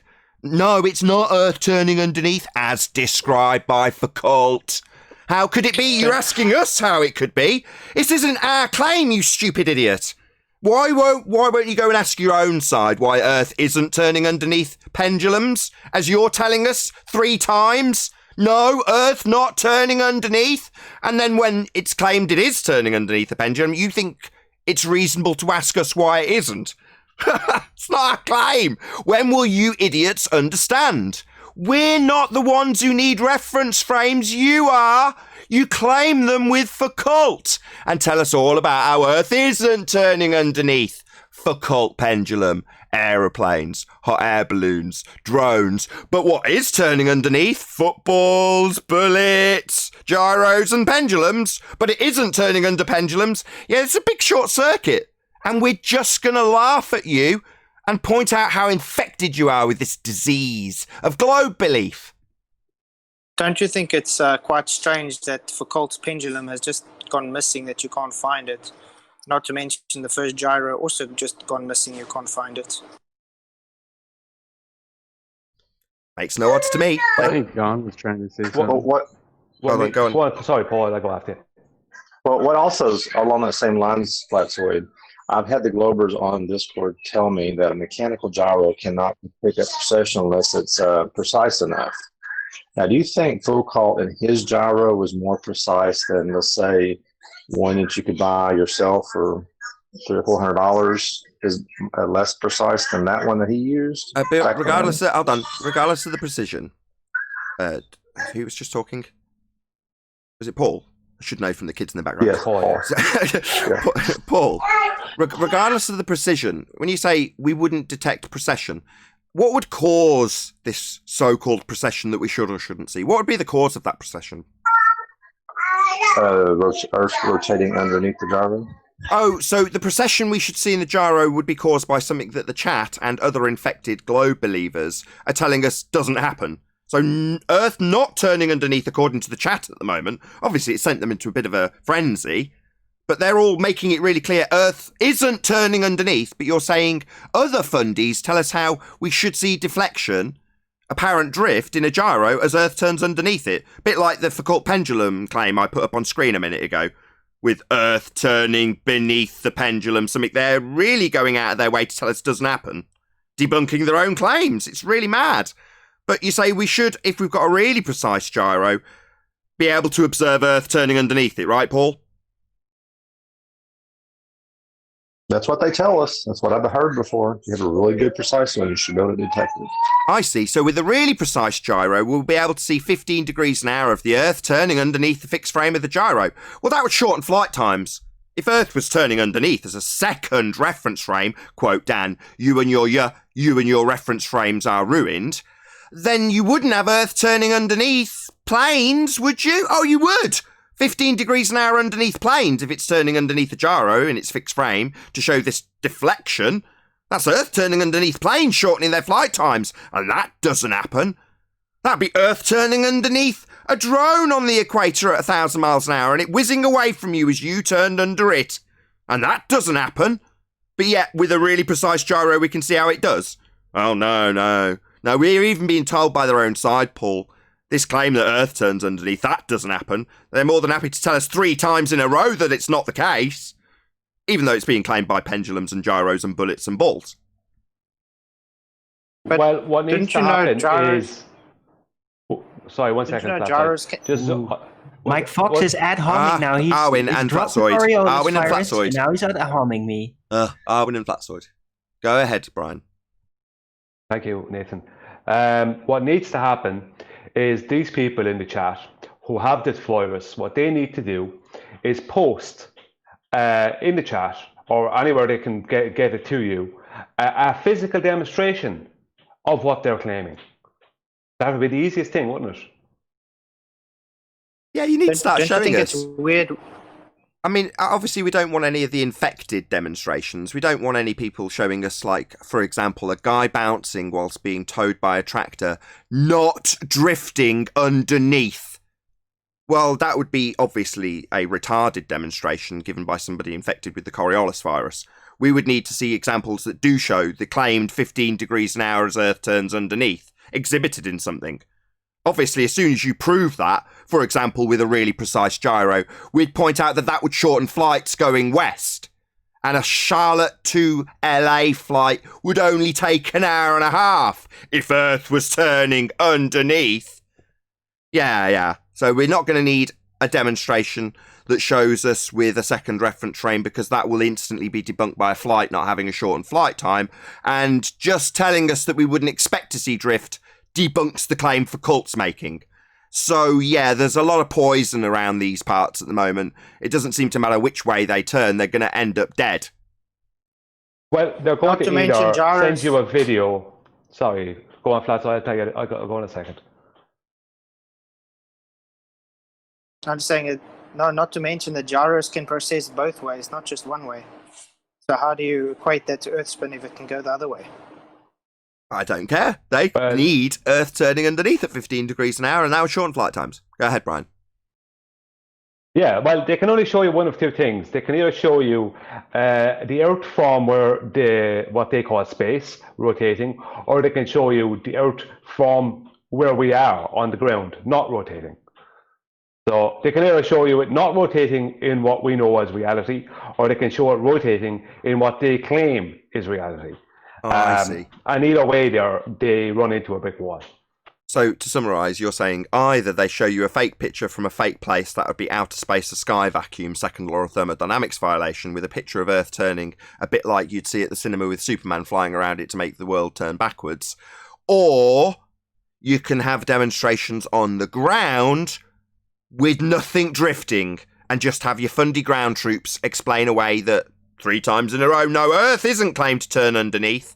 Foucault's pendulum. Embarrassing, right? Well, yeah, very much so. I think we've got a welcome to Flat Earth. Because Tag Force has now said, look, let me tell you in a different way then, Nathan. If the Earth was turning underneath, the pendulum would precess 360 degrees per 24 hours. It doesn't. Tag, welcome to Flat Earth, mate. Oh, so if Earth was turning underneath, well, if Earth was turning underneath, Tag Force, a flight from Charlotte, North Carolina to Los Angeles would only take an hour and a half because Earth would be rotating underneath as a second reference frame. So what, now you've conceded 3 times that Earth isn't rotating underneath? You want to give us an example where it is? Oh, be our guest. Because if Earth's rotating underneath, you'd have shortened flight times. And you'd have drones whizzing away from you at 1,000 miles an hour on the equator because we'd be turning underneath them. Now that's absurd. But thank you so much for actually now claiming Earth does turn underneath things not attached. So we can absolutely pummel the fact that they don't. Like flights not being reduced in their air travel time because Earth is definitely not turning underneath them, as claimed by Foucault and denied by you. This virus has you very confused. You seem to want to take 3 attempts to tell us how Earth turning underneath isn't correct, only to say if Earth was turning underneath the pendulum, then we'd see deflection. Like we don't understand what you're claiming and denying simultaneously, idiot. Yeah, this virus is a big problem. It's going to cause a lot of confusion in the people who are affected. They're going to spend a long time denying Earth turning underneath, only to then go on to ask us what we would expect when it's not our claim, and then later tell us how we should think about Earth turning underneath a Foucault pendulum they've just debunked. Marvellous work. Marvellous work, Globers. Keep it up. Let the infection spread far and wide, like this show when shared on Facebook and Twitter. Nathan is getting bad here. He's saying, that's not the drift we're claiming, you dimwit. And he's on the position that Earth is turning. It's getting bad. So these aren't the droids you're looking for. Before we round out, let's ask the same guy the same question.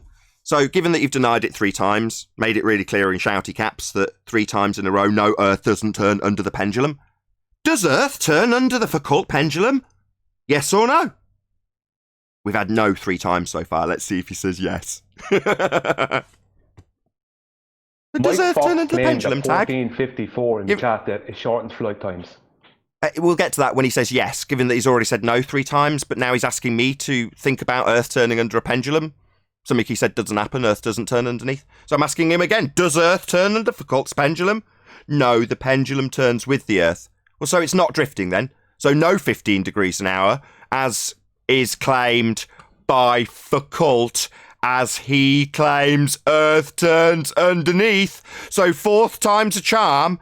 He's going to debunk the claim that Foucault pendulum demonstrates Earth turning underneath, as exampled in this citation, where it makes it specifically clear that Earth is claimed to turn beneath it. But Tag Force says no. The infection runs wild. Yeah, he's after replying, Tag Force says, no, the pendulum turns with the Earth. But not drifting at 15 degrees an hour then. It's not deflecting then. Moving with the Earth as it turns, so you wouldn't notice any effect then. So no proof we spin, no deviation, no 15 degrees an hour turn of the Earth underneath, as is claimed by Foucault. Just put it up one more time for the audience's benefit for this complete idiot in the chat who says no, Earth doesn't turn under the Foucault pendulum. So this claim on screen, which says it does, is debunked by a globehead in chat who says no, that's not what's happening. So no, Tag Force makes it clear, fourth time in a row, Earth is not turning underneath the pendulum. Good job we cleared that up, because that was supposed to be a proof you spin. We don't. We're stationary. Thank you for debunking Foucault's pendulum by saying Earth isn't turning underneath. Welcome to Flat Earth. With that, I'm going to say a huge, massive, enormous thank you to all of you who did tune in live. If you are watching this on either Nathan Oakley 1980 or Nathan Oakley premiering streams, then stay tuned as there will be an after show to follow. A massive thank you to today's Discord and G+ panels for making today's live show possible. Stay tuned if you're watching on either premiering stream. I've been Nathan Oakley, and I'll see you all in the next video.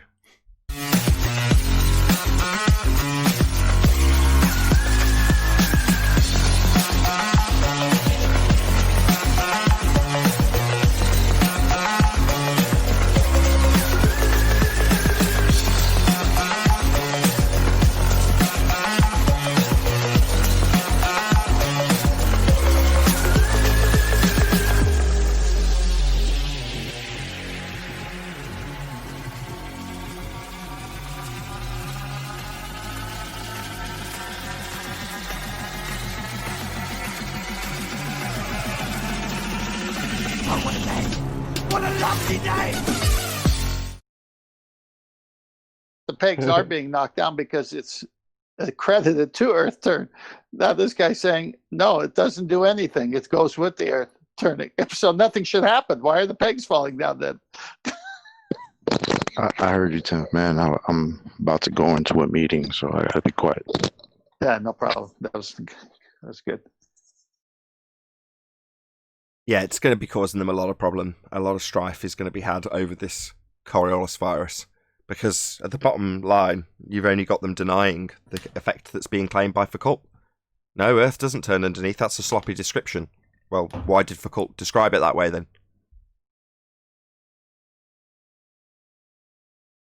Yeah, I could just see it at a mall near you. Hey, Daddy, why are those pegs falling down? But the Earth is turning underneath. That's why. And then Tag Force comes, no, that's not why it's happening. Yeah, we need them to parrot the right claim. Their claim is Earth should turn underneath, things not attached. Now, obviously, the pendulum and gyroscope examples are physically attached to the frame of reference that's turning, but its gyroscopic motion enables them to see the drift, i.e. the thing moving in its cage as the Earth is claimed to rotate underneath, or in the case of the pendulum, it moving to knock over the dominoes because it's drifting at 15 degrees an hour or whatever latitude is supposed to be claimed to be causing that deflection. It's obviously varied with the latitude line that you're on. Nevertheless, it's still claimed to be Earth turning underneath it. It's just as simple as that. Now, the speed that you're turning underneath, varied with your latitude, would vary the amount of drift that you'd have when you've got something physically attached that's only supposed to be swinging back and forth. But doesn't. Oh, it looks like it's knocking the dominoes over. It's not. It's just because Earth's claimed to turn underneath it. Cue the chat telling us, infected as they are, no, that's not what we claim. It's not really quite right to say exactly what it says on your citation, that Earth should be spinning beneath it. No, that's wrong. Okay, keep denying it, man. We love it. Welcome to Flat Earth. Sounds familiar too. We shouldn't expect to see the geometric horizon. That's it. Well, that's two concessions in 1 year. We shouldn't expect to see the geometric horizon, and we shouldn't expect to feel Earth turning underneath us or see it. Well, the Foucault pendulum was the number one go-to for the bowlers as a proof that the Earth was rotating for 4 years, up until this year. If I remember right. I don't know, Adam, Nathan, anyone listening was there back 5 years ago? Do you remember that constantly? Absolutely. Yeah, gyro and pendulum, but they're essentially demonstrating the same thing. But yes. That's the curiosity of it, isn't it? This next play by them, it's take their fundamental principles that all the normies, if you asked a normie what demonstrates a ball, those things like Foucault, gyroscope, they're now taking those things and throwing them under the bus, trying to get rid. I mean, I don't know what they want to do with it, because they seem to be just avoiding the topic now. Happy to say it's not. I mean, that guy there was, as you nicely summarised as we came into the after show, Nathan. Yeah, of course, there's a little bit of variation if you're going to pretend you're on the ball and latitude. Yeah, don't know whether he was trying to work at that, but he was still avoiding the point that, as you highlighted, it's still turning underneath. Whether that rate changes a little bit based on latitude is kind of irrelevant. There's still a rotation that pendulum's supposed to be picking up. Hence why the gifts show it at the North or South Pole. Do you know what I mean? So I'm confused as to where this takes them, or whether it is all that's left. You know what I mean? It's maybe it's just because they're backed into a corner and this is the only play they've got left to run around. Whoever developed this play, it's a clever play because it's not been detected till now. So it might have been, with Brian saying 4 years, I don't know the exact time period. But leaving a flat earther having to argue with a baller about what they're actually claiming rather than debunking the actual claim. So in other words, most of the arguments up until now are a glober saying, well, Earth and atmosphere spin together. Obviously, we wouldn't see planes have shortened flight times. You go, no, you're supposed to have Earth turning underneath. So both sides are talking about globe and Earth turn. Well, that's pretty much an excellent will until it fails. And it fails spectacularly. And it fails because of idiots like Simon Dan saying, you and your reference frames are ruined when we don't have any. That's the kind of thing that breaks the camel's back, right? It's like, it's all right. It's frustrating for us, isn't it? And a little enlightening as we analyse where they're going with their debating. But how is it perceived to a normie and a newbie just coming in who's inquisitive? Do they feel they're presenting a good case at this point? Because that's the important thing for me. We know it. You know what I mean? We know that they know it, and we know it. Do you know what I mean? But the point of this is to get that message out for those folks that turn up who aren't deciding and just investigating. How are they perceiving what these ballers are now doing? How they're presenting their side of the argument? It just seems not beneficial to their cause. This route. As I say, it used to be the case that any debate about Coriolis would end up in both sides discussing how Earth should be turning, either underneath to cause deflection we don't see, or not turning underneath to not display deflection, but assumed to be turning anyway. Well, both cases leave your globe side in a win. So great. Up until now, it's a great argument for their side to instigate. Now, as soon as they say, well, no, that's not turning underneath anything, that's the wrong way of describing it, that's not Coriolis, you go, okay, no drift then. You and your reference frame's ruined then. What's actually interesting is that just what Adam stated there a minute ago about the claim that they're making that it may not be exactly 15 degrees an hour because of latitude and different things. This nonsense they're likely to they're going on with or will go on with and have been going on with. The truth is, back a couple of years ago, the reason that the Foucault pendulum was used as such a proof of Earth rotation was because it didn't matter what latitude you're at, it always deviated at 15 degrees. So if they're saying it's not deviating at 15 degrees, then it's nothing to do with Earth turn, because Earth turn has to be 15 degrees because that's the reason we are told when we were growing up that we have a sunrise and a sunset. So it's not 15 degrees, then it's nothing to do with your claim. You can throw Foucault and his pendulum and his gyro in the bin. They die either way. But they die either way. So, okay, let's say they argue in line with what you're saying. Okay, yeah, you're right. It doesn't matter what latitude. It is 15 degrees an hour as Earth turns underneath the pendulum. Excellent. Well, that would mean that flight times would be reduced when going west. That would mean your drone would whiz away at 1,000 miles an hour. No. Those things are travelling together. Well, then we wouldn't see drift. No 15 degrees an hour deviation from the ground as we turn underneath them. Then if they're travelling together, there's no drift. And so it goes on. It's a swift death. No drift because they say they travel together. Or drift that would shorten flight times. Pick your poison. I don't care. Nathan, I got 3 pictures in Master B of cranes at the end of the day, basically. So if Earth was turning underneath, wouldn't these things be moving? Wouldn't this be like a Foucault pendulum? Yes, they would. And they'd just start swinging of their own volition. So there you go, ballers. I know one of the magic tricks I used to use to convince myself of Coriolis. It's mathematical, but I can demonstrate it with a curveball. And I think everybody would believe that a curveball is actually curving. But you have to put it in, like, create 2 different Cartesian coordinates for the ball. And then you could say that there's a 4th dimension, we'll call it gravity, in which the ball's actually traveling straight. So everything else around it is actually curved. Okay, so you're saying that the ball has an actual deflection because in the reference frame of the gravitational field, it's traveling straight, but the path in every other reference frame is curving. That would be an actual curve or a not actual curve? Well, I mean, it's an actual curveball, but that's how you conflate it in your mind, or that's how I used to. Okay, but I'm just saying in that conflation, is the ball that you're describing in that description actually curving then? Its path is actually curved? No, it wouldn't be in that description because I brought it completely in the conceptual, and in my mind, it could be traveling straight. But if it's travelling straight, so if you've conceptualised a means of making it travel straight, then travelling straight isn't seeming to curve. And if you say, well, no, it is actually curving in reality, well, Coriolis is not actual curve, so neither of these work in either instance. Well, no, you say that the mathematical description of it is the actual, and then what you're observing is only apparent.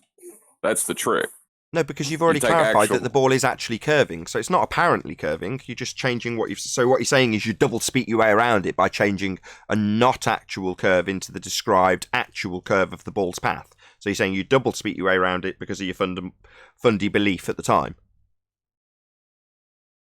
Yeah, you just take the actual and make it apparent, and then you justify it in mathematics. I see. So you take the actual, which isn't Coriolis, make it straight when it's actually curving, so that you can describe the curve as a not actual deflection when in reality it's curving. So you've got both instances covered at the same time.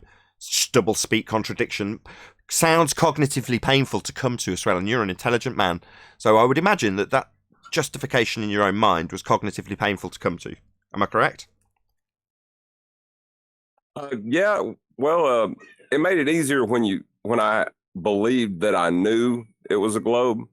You know, like it was easier to justify it, like, and say that maybe I don't fully understand it, but someone does. You know? I love it.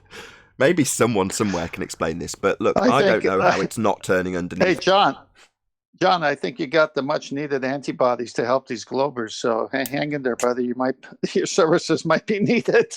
You might be the chimera. No, they hate me more than you guys. Well, I just think they'll just tolerate their infection and just live with it.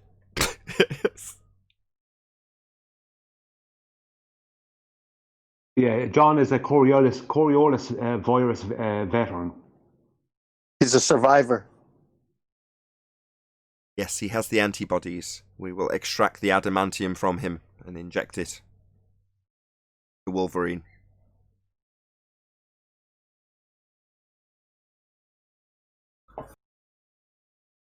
The only thing I ever had that was and proof of Earth rotation, when I would have been a glober, was the sunrise and sunset. It was the sun, that was it. There was no other thing that I would have considered a proof. Now, I didn't follow any science, what they would claim science was science. I didn't get involved in any of it. It was just like sunrise and sunset. That happens because of Earth rotation. So it was just a case of proving that the Earth was rotating, or that was caused by Earth rotation. And like a lot of people, I was under the impression that they had proved it. So sunrise and sunset would be a claim that Earth's turning underneath at 15 degrees an hour? That would shorten flight times. Yeah, I was wrong. Yeah, and if it turns 15 degrees under the sun in their model, then it's turning that under everything else. It doesn't have a different degree. I mean, if it's turning, it's turning.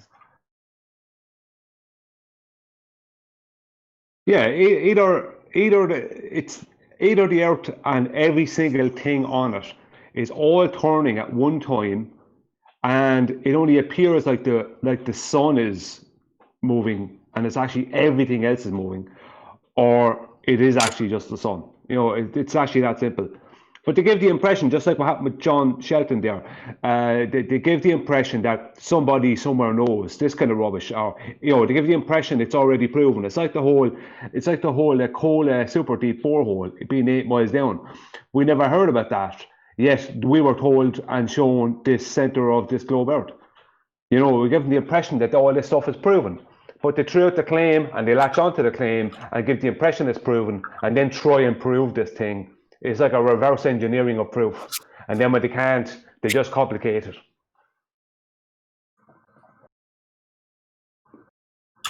Did someone want to say something in Discord, or is it just someone on an open mic?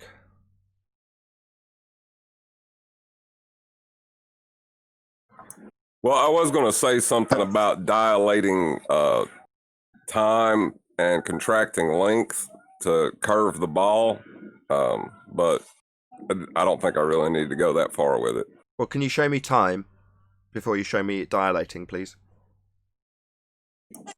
Well, what you'd have to do is place it on a Cartesian coordinates and put it 90 degrees orthogonal from distance. And place what? Sorry. The Cartesian coordinate system itself would also be a conceptual means of you trying to mathematically describe something. And that doesn't show us time. It definitely doesn't show us this time thing dilating.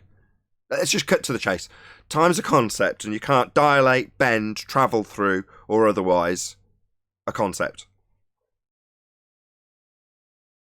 Yeah, it's pretty hard to come to that realization, though, when you've been raised in it your whole life, though. Yep. Well, you can feel their pain then, because you came out of it, right? So, what if you were to give a diagnosis of tag force? What would it be? He's just not thinking about it. He's just assuming that someone else understands it better than him, and he's just not explaining it the way it needs to be. Like he knows he's right in his mind, but he just can't fully explain it, is what he believes. Or to put it another way, you can't get around us debunking it. So someone else somewhere would be able to debunk you. I can't be wrong. Coriolis' claim to be real and Earth's claim to be turning.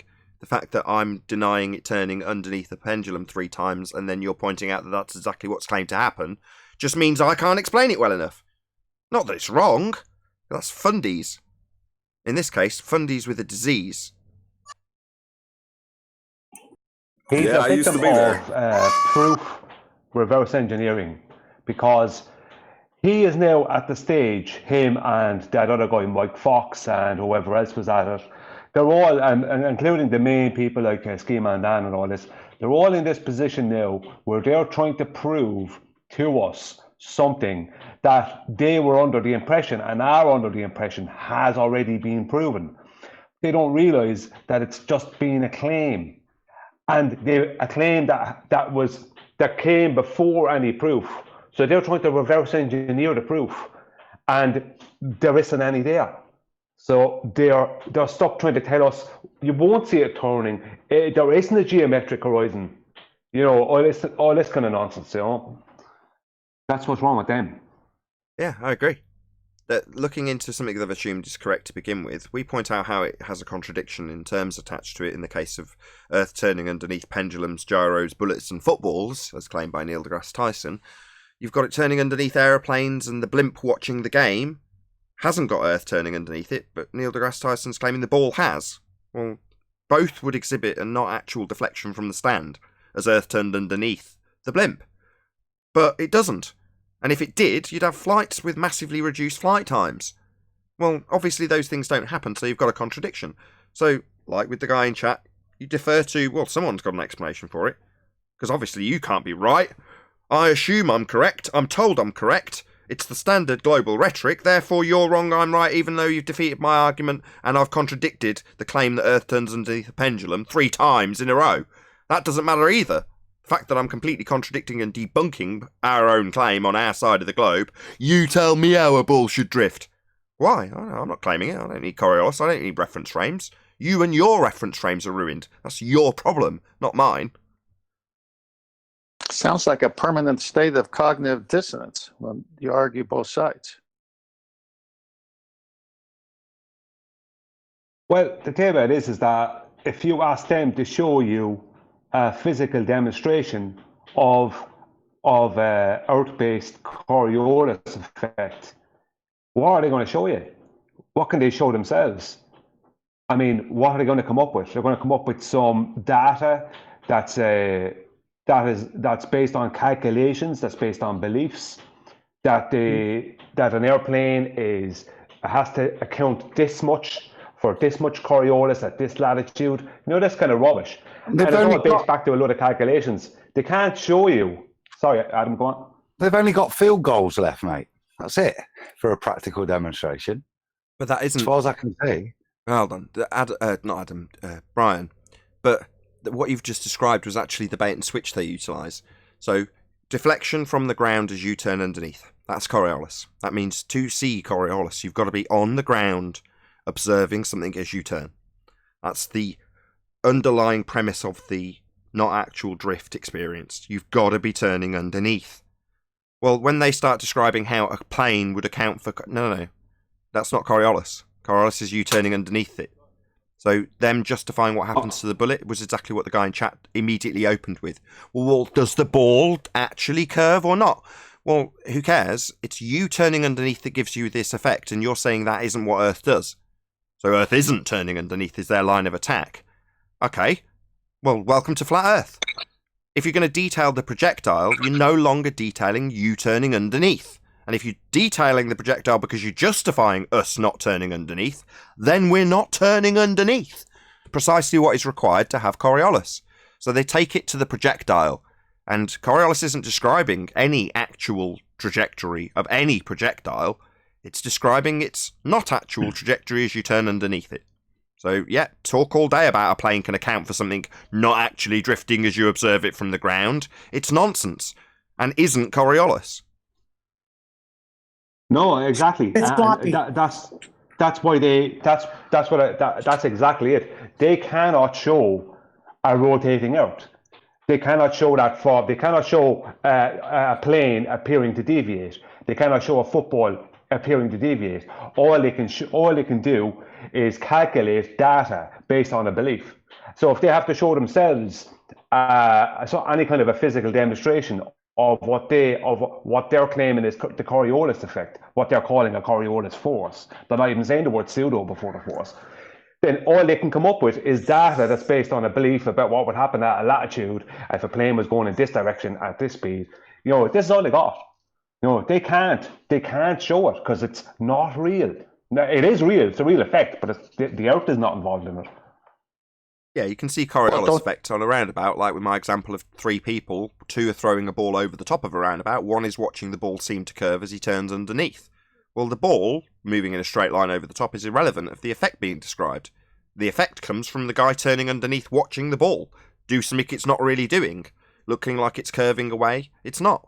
It's just travelling back and forth in a straight line. But they want to talk about the straight line of the ball and describe it, why it would account for the deflection the guy sees, which is a nonsense bastardization of Coriolis, because you're not actually describing the effect anymore. You're describing the ball. Well, in my example, the ball being thrown back and forth in a straight line isn't anything to do with the effect that's observed. Coriolis is you turning underneath.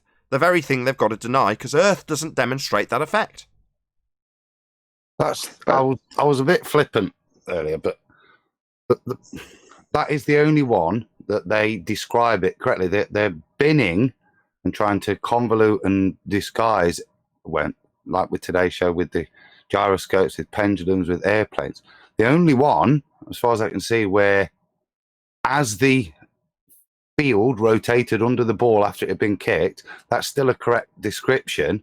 It's the only one that I can see, Brian, that they're still sticking to the correct description of Coriolis. Every other one, the actual old proofs, they've binned and they're convoluting now. But there's only the field goal where the Earth rotated underneath, the ball carried on its straight path, and the goalpost moved a little bit due to Earth's rotation. Tyson still states Coriolis correct for me now. I stand to be corrected, but that's still a correct description, as we saw the ball appear to bend because we were rotating underneath it after it had set off on its straight path. It's the only one they've got left I can see. Right, and if Neil deGrasse Tyson's description of the Earth turning underneath the ball so that you from the stand see the ball curve through the goal, when in reality it's the goalposts moving under the ball that's travelling in a straight line, then if you were reporting the game from a camera on a blimp, then you'd be in the same reference frame as the ball, and from the stand, same effect would apply. To have Coriolis effect, as described in the ball, you'd look up at the blimp and go, oh, what do you know? That blimp looks like it's curving away from me at 15 degrees an hour, because Earth's turning underneath the blimp. But the blimp is completely unaffected. The blimp doesn't have Earth turning underneath it. If it did, you could go up in a blimp, hover, and wait for a different country to arrive as Earth turned underneath you. Now, the effect they're describing in the ball isn't being translatable in anything other than the ball, i.e. the ball that's just coincidentally curving anyway, is being described as deflecting because Earth turned underneath. And that means Earth turns underneath the blimp, and it doesn't. Because it would shorten the flight time, and it doesn't. Nothing else is drifting away from you. The worst thing is, like Adam was saying, the only one that the only description they're given that's correct, it actually comes from Neil deGrasse Tyson, and they threw him under the bus. And I can't we can't find anybody who's willing to come in and state that the Earth did rotate underneath the ball. Of course not. They're not even willing to agree that Foucault demonstrated it anymore. Do you want me to try to argue it? Yes. It'll be bad. Go ahead. God. It'll be bad. Okay. All right.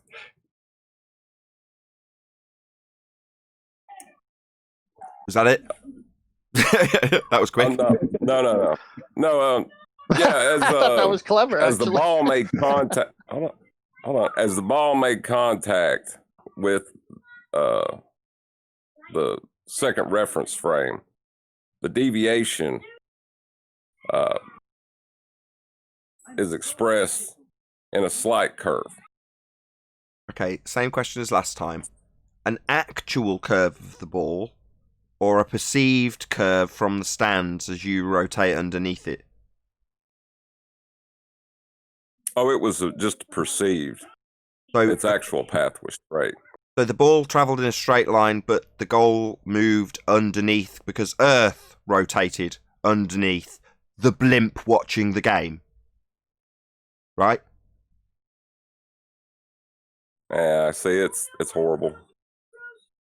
Yeah, it's a dead end. Did Earth rotate underneath the blimp watching the game at 15 degrees an hour? Because then it could just land in a different country an hour later, right? Conservation of momentum. But the ball didn't appear to drift. It conserved the momentum of the Earth and didn't exhibit any drift from the stands then. So Neil deGrasse Tyson's wrong. Earth didn't turn underneath, because in fact, according to you now, they're moving together. So not drifting apart at 15 degrees an hour. It's impossible. It's impossible to argue this now and be intellectually honest about it. That's just impossible. Yeah, to the point where their best debater, that would be the rumpus, will stutter and stammer over describing whether or not a pendulum moves back and forth or not. Because you can't be intellectually honest. You need to double speak your way around what a bloody pendulum does. Because it's claimed to have Earth turning underneath it. And Earth isn't turning underneath anything, so you better figure out a way of stuttering and stammering your way around that pretty quick, eh? Yeah, you can't be intellectually honest and claim Earth's turning underneath pendulums, because that would shorten flight times. You know, it's I'll argue it if you want. Go on, sorry. Go on, Brian. Yeah, Oh, go on, Brian. I'll argue if you want. 10th was first. Go ahead. All right. Well, they call it a force, and it's funny because it's not actual effect, because you're spinning underneath it. And then when you look it up, they say, well, it's a fictitious force. It's not an actual force either.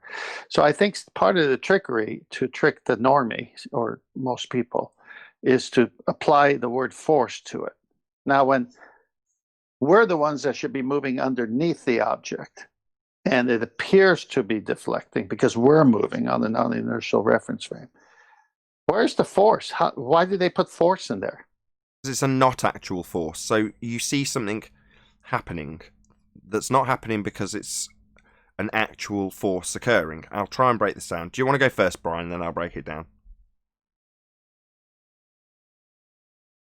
Brian? Oh no, I'm actually going to argue for their varying the Coriolis against you. That's what I was going to do. So, if you want to do that instead, do. No, you go ahead. I was going to do what John did. No, feel free. Oh yeah, well, you see, okay, yeah. You see, what you don't understand, Nathan, is, you see, the Earth did rotate underneath the ball, the field goal, but the reason that the blimp is not being affected in the same way is that is not a projectile, and they're also both in two separate latitudes.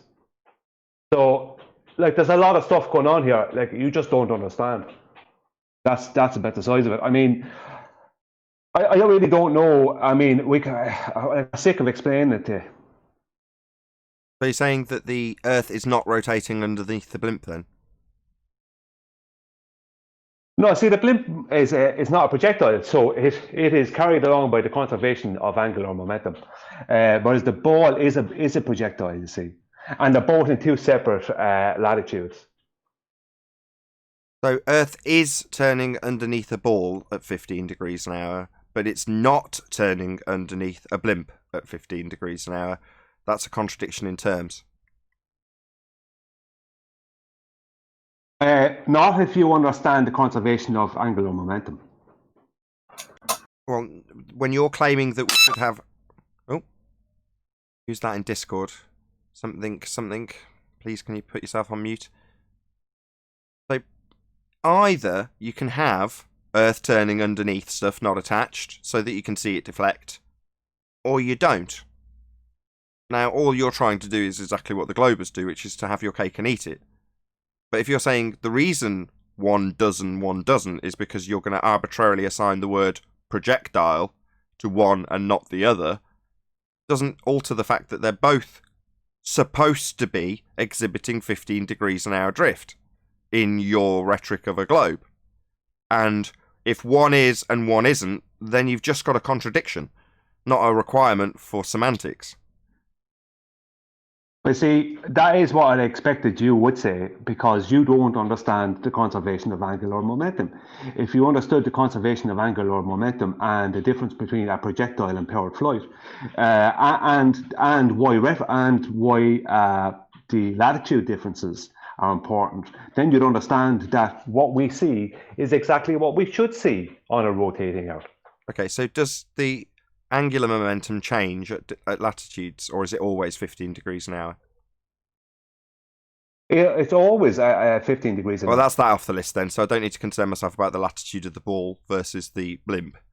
So the other is that you're arbitrarily assigning one as a projectile and one as not a projectile, when Coriolis effect isn't about the projectile and its motion. It's about you observing things seem to drift. So you're saying we don't observe the blimp seem to drift. Well, that's not your claim, it's supposed to. And you're saying we do see the ball seem to drift as Earth turns underneath. We can't have your cake and eat it. Either things drift because we turn underneath, or they don't drift because we're not turning underneath. As I say, the semantics of whether or not it's called a projectile is irrelevant, and the description of whether or not it's drifting at a different latitude is irrelevant. It's always 15 degrees an hour. Yeah, but you see, what you're after doing here is exactly what I expected you would do, and you've hand waved away the conservation of angular momentum. Okay. And you've stated that it wasn't important. No worries. I'll try and address it. So, but first I need to know what it is. Obviously, I don't understand, as you're correctly claiming. So, the conservation of angular momentum proves Earth's turning, does it? The conservation of angular momentum is about when an object is experiencing angular momentum and it leaves that reference, then that angular momentum stays with that object. So everything moves at one. Because that's what's happening to the blimp. It is moving along with the momentum of the Earth and atmosphere. That wasn't my question, though. Sure. Okay, thank you for explaining the conservation of angular momentum. Does that prove we spin? Yeah. No need, whoever that is in Discord. Yeah, it does, because we can see that the field goal was due to the fact that that's a projectile, and it's the rotation of the Earth underneath it that allowed the field goal to go in for Brady in the Super Bowl. And at the same time, the blimp is held due to the conservation of angular momentum, because that's not a projectile. Okay, this might be, like, I mean, there's a lot of mathematics involved. You just explained it again, a little bit above your station. Third time's a charm. Hold on, you just explained it again. So, does the conservation of angular momentum prove we spin? Yes, because the field goal happened due to the Earth rotating underneath. No, stop, Brian. No, that's Coriolis deflection. So that's the claim that Earth turned underneath the ball. And I'm saying, if you're saying we're not seeing that effect because the blimp is conserving momentum, I'm asking, the conservation of momentum that you're claiming is happening to the blimp, is that proving we spin then? Yes, because underneath the blimp, you have the projectile, which is the field goal going in due to the Earth rotating, whereas the blimp is powered flight. And so that's conserving the momentum, the angular momentum of the rotating Earth. This isn't Coriolis effect. Coriolis effect is you rotating underneath the blimp. So you're saying one is exhibiting the effect of Coriolis effect because Earth's turning underneath, and one is not exhibiting the effects of Earth rotating underneath, therefore it's not rotating underneath. We can't have it both ways. Either Earth is rotating underneath, or Earth is not rotating underneath. Which one is it? Worries about that. Well, oh yes, you are quite right there, aren't you? No, I'm just currently in a debate about the flat Earth. Some people actually believe that the Earth is flat. How embarrassing. I'd hate to be them, you know what I mean? Anyway, I must dash, Nana. It's lovely speaking. All right. Bye. Love you. Maybe that guy would like to take over the argument for me. Because I can guarantee he won't do better. Pretty pathetic. Sounds like one of those fake. It's always worrying when you can tell someone's a lie straight. I mean, pretending he's got a girlfriend. Seriously, mate. He was talking to his nan. Who was that? Who was that just talking? In Discord, talking to their gran or something? Oh, I thought I had my mic mute. I'm sorry about that. Sorry. That's okay. That's actually embarrassing. No, it's all right. Maybe you can clear up a problem we're having. Does Earth rotate underneath things that aren't attached at 15 degrees an hour, or not? Who, me? Does Earth rotate underneath as a second reference frame to prove we spin, or not? Well, the Earth does spin. I mean, it's pretty That's not what I obvious. asked. Do you want me to repeat the question a third time? Yes, okay. Does Earth rotate underneath things that aren't attached so that we can see them deflect at 15 degrees an hour? Well, personally, I'm a glober. I don't care. Do you need it a fourth time, you stupid idiot? Did I ask you for your bloody life story, you stupid dick? Hello? I've asked you the question 4 times, not for a history. I'm getting to my point. Just answer the question. It's a yes or no question. If you let me speak, then it's a yes or no question. Yes. Earth does turn underneath things not attached. Why aren't flight times reduced when travelling west if Earth is turning underneath them? Maybe they took a detour. Sorry, why are planes not deflecting at 15 degrees an hour as we turn underneath them? Nathan, you don't even know what deflecting means. Don't even start about trying to talk about deflection. You know, you need to have a basic understanding of what it means first. What does it mean? When you've learned that, what does it mean? Then you can start coming. It's an ad hominem attack. I'll just point out the logical fallacy employed. My question was, why aren't planes deflecting at 15 degrees an hour? His response is, you don't understand what deflection means. That's called an ad hominem attack. So I'd like to have an answer to my question. Why are planes not deflecting at 15 degrees an hour when it's claimed by you Earth turns underneath them? Okay. When the plane is in the atmosphere that the world is spinning in. Okay, I misheard your point. What I'm saying is the plane will spin with the Earth because of the magnetic, the magneticness from the moon. So the plane will spin with the Earth. Okay, the plane will spin with the Earth because of the magneticness of the moon. Number one, while I laugh at you and my panel laugh at you, have you got a citation for that? Hang on. Why would you laugh at me? Have you got a citation for it? Have you got a citation for it? Have you got? Can I state something? Have you got a citation? Can I state something? You can answer if you've got a citation for your magnetic claim. Can you stop talking through me, please? Please, can you stop talking through me? Cutie pie. Respectfully, yes. Sorry. So, have you got a citation for the abject nonsense you just stated, please? Yes. Go ahead. Can you post it in live stream so we can have a look at this magnetic claim that debunks Earth turning underneath a plane at 15 degrees an hour? So just give clarity for my audience's benefit before you start talking through me, which you're now doing. So before you rumpus the living crap out of me, you're about to give us an example by citation that debunks the claim for cult makes that Earth is turning underneath things not attached. So you're now going to go out of your way to cite something that debunks the claim we have Coriolis deflection. Go ahead. Let's see the citation that debunks Coriolis deflection. In live stream. Hello, darling. Yeah. Just to say, you won't believe it today. I've got this right Muppet on Flat Earth Debate. He says the reason things rotate with the atmosphere is because of the magneticness of the moon. Yeah.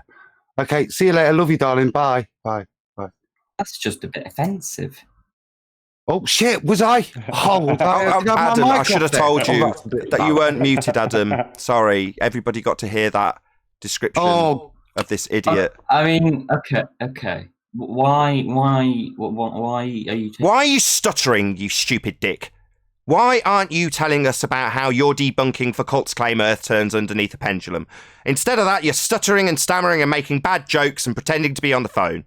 Nathan. You say my name, you stuttering, stammering, fundy bitch. Why are you now citing something that debunks for cult's claim Earth turns underneath? Nathan, respectfully, can I get my word in? Can I get an answer? Why are you trying to cite something that debunks the claim Earth turns underneath stuff not attached at 15 degrees an hour? You're debunking for cult's claim. I will get to my point if I can speak. I'm not having that chance. Oh, my bad! It's not like you just had an opportunity to explain why you're debunking for cult. Maybe bleat about how you're not getting an opportunity, rather than explaining yourself when you debunk for cult and his claim Earth turns underneath stuff, not attached, at 15 degrees an hour, with your moon magnet... whatever your crappy stuttering nonsense about moon magnetism is. Yeah? You're debunking for cult, idiot! So what I'm going to talk about now is the fact that I do have a stutter, and I find it quite offensive the fact that you're taking the mick out of my stutter. I couldn't give a shit! You're also debunking for cult! Yeah, you stuttering, stammering dick! You are debunking the claim that we have 15 degrees an hour drift. Do you think I give a crap about your speech impediment? I don't! The rules of this call state that... I get to teabag retards who jokingly pretend to be on a phone call, claim they've got a stammer as a defence for not having Earth turn and citing things that debunk for cult, and claims that we have Earth turning underneath at 15 degrees an hour. Yeah, you stuttering, stammering spastic. I'll call you what I like. I make the rules. You are a thicko with a globe belief being teabagged by a flat earther because you can't justify your cited source debunking for cult. You complete mong. Don't you get it? You're not in charge. Respectfully, you're getting teabagged. You're for everyone but Nathan. On this. Am I allowed to speak? No? You're allowed to suck my nuts. That's what you're allowed to do, little boy. You're allowed to suck on my nuts and enjoy the aftertaste while you continually obfuscate and ignore the question about your cited source that is claimed to debunk the fact that you on the globe side think we have Earth turning underneath stuff not attached. Well, feel free, Johnny, I've got a stutter, to show us this cited source that debunks for cult. I think there's no need for that. Offensive, isn't it? Whether I have a stutter or not. I mean, hey, Nathan, obviously you've got anger issues, but I'm not taking the mick out. It's another ad hominem attack. You're not giving us a cited source that's debunking for cult. You're now attacking me personally. Right? I've got anger issues. Nah, I can really smile while I do it too. It's equally effective to grin while I call you a fundy idiot and say that you're attempting to provide us with a source that debunks for cult. That's about the 6th time I've said it. Obviously you're a coward, right? I mean, it's very clear that, you know, I mean, why are you taking the mick off my stutter? I mean, it clearly says that rule 4. Yeah, that's the 5th time you've appealed to your mental handicap. Yeah, I don't care. Yeah, I'm pointing out that you're going for a source that debunks the claim we turn underneath at 15 degrees now. That's my 8th attempt. Maybe talk about some perceived attack on you for stuttering and stammering rather than giving an answer, which is what you're doing. Maybe justify it with mental handicaps, which you probably haven't got because you're a liar, claiming to be on phone calls you're not on. Maybe appeal to anything but the answer to the question in regards to your cited source that debunks Earth turning underneath at 15 degrees an hour.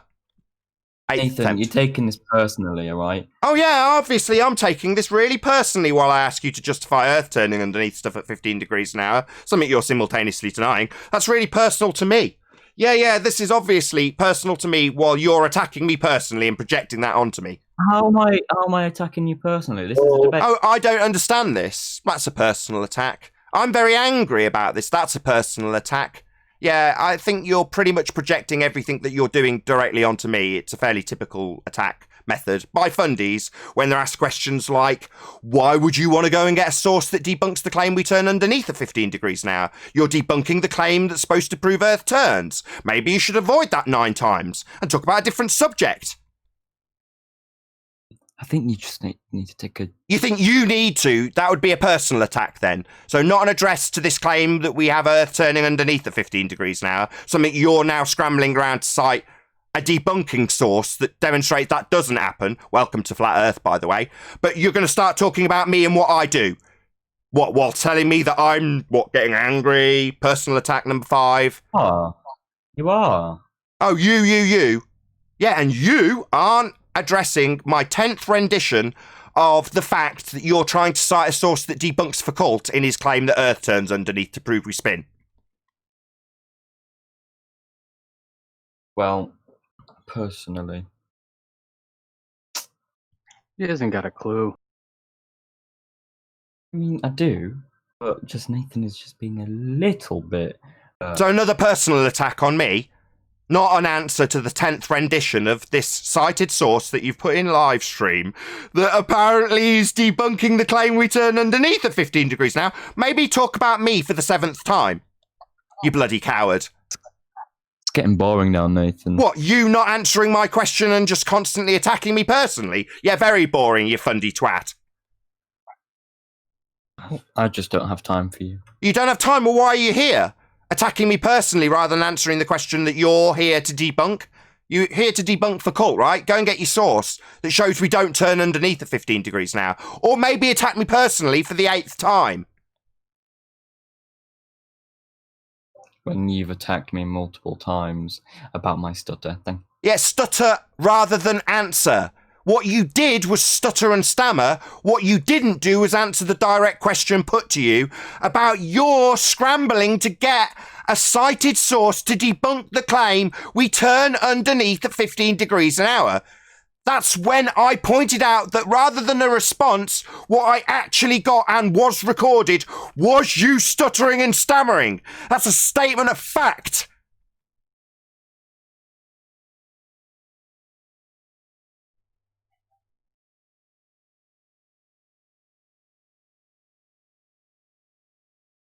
Run out of ad homs. So, Yeah, to conclude, thought he had when he came in. to conclude, Earth isn't turning underneath at 15 degrees an hour, and that little nonsense back and forth was because the guy was going to get us a source to prove just how much it isn't rotating. Right? That's not what's happening. I can prove it. Moon's magnetism is dragging the plane along with the Earth. Yeah, totally absurd. And now he's interrupting me during my conclusion because he's an abject coward. He's had 11 renditions to try and respond. All he did was attack me personally, and now all he can do is interrupt the conclusion. So let's stick him on mute because he's a coward wanker. And when I'm concluding the point that he had a chance to offer a response to 11 times, but now the conclusion's going to get fundy muted by him. Total coward. What a bastard. Yeah, loser. I'm now going to summarise the point you couldn't answer and only attack me personally on. A logical fallacy. You don't have Earth turning underneath, and you're more than happy to scramble to get a cited source to prove we don't turn underneath. And that's the very claim that's supposed to prove we spin. You, on the globe side, are supposed to have Earth turning underneath. But that would shorten flight times. And when I point that out, you go and scramble for a source to prove how we're not turning underneath? And debunk the claim that Foucault's making? Yeah, that'll need a lot of obfuscation and doublespeak, won't it now, Fundy? That'll need you to interrupt rather than answer 11 renditions of the same question about why you'd want to debunk Foucault's claim we're turning underneath. Yeah, you better mute my conclusion by talking through me, right, coward? Yeah? Maybe tell us how you haven't got enough time? Or me pointing out that a stuttering response isn't an answer to that question about why Earth isn't turning underneath aeroplanes, or why you'd want to need to get a source that debunks the claim we are? Yeah? I assume you were the guy that came the other day with all your cackling fundy mates? Yeah, enjoy the aftertaste for the second time, my friend. You're never going to get a win here. You don't know your own argument well enough to understand the doublespeak that we pick apart daily. That's why you lost here and couldn't answer me 11 times. I think I was doing better at defending his globe than he was. I agree, you were doing miles better. He's a rookie. 4 more hours. You say that from the shower? He's shopping bags. We're tired of these rookies. Send in a pro. What's the Can pro I say going to something do? about that? Go on, John. I think it's pretty sickening that somebody who obviously come in to troll and try to insult people is then going to try to claim victim status as somehow being mentally held back or something like that, when he's come here with the express purpose of trying to make fun of people. I think Adam was right the first time. He's come back because in defeat he's been left in cognitive pain and wants to gain the win, like you described to us, that you would self-soothe with a mental exercise that left you being able to justify non-inertial and inertial reference frames not exhibiting themselves. Well, he just wants to get an ad hom win Because he's a pathetic twat, like most of them. If they feel they can get a jab in personally, they take that as a win for a spinning Earth. It's absolutely pathetic. I stepped away for a minute, so I came back, caught the end. So did he even prove he was talking to a real girlfriend yet, or what?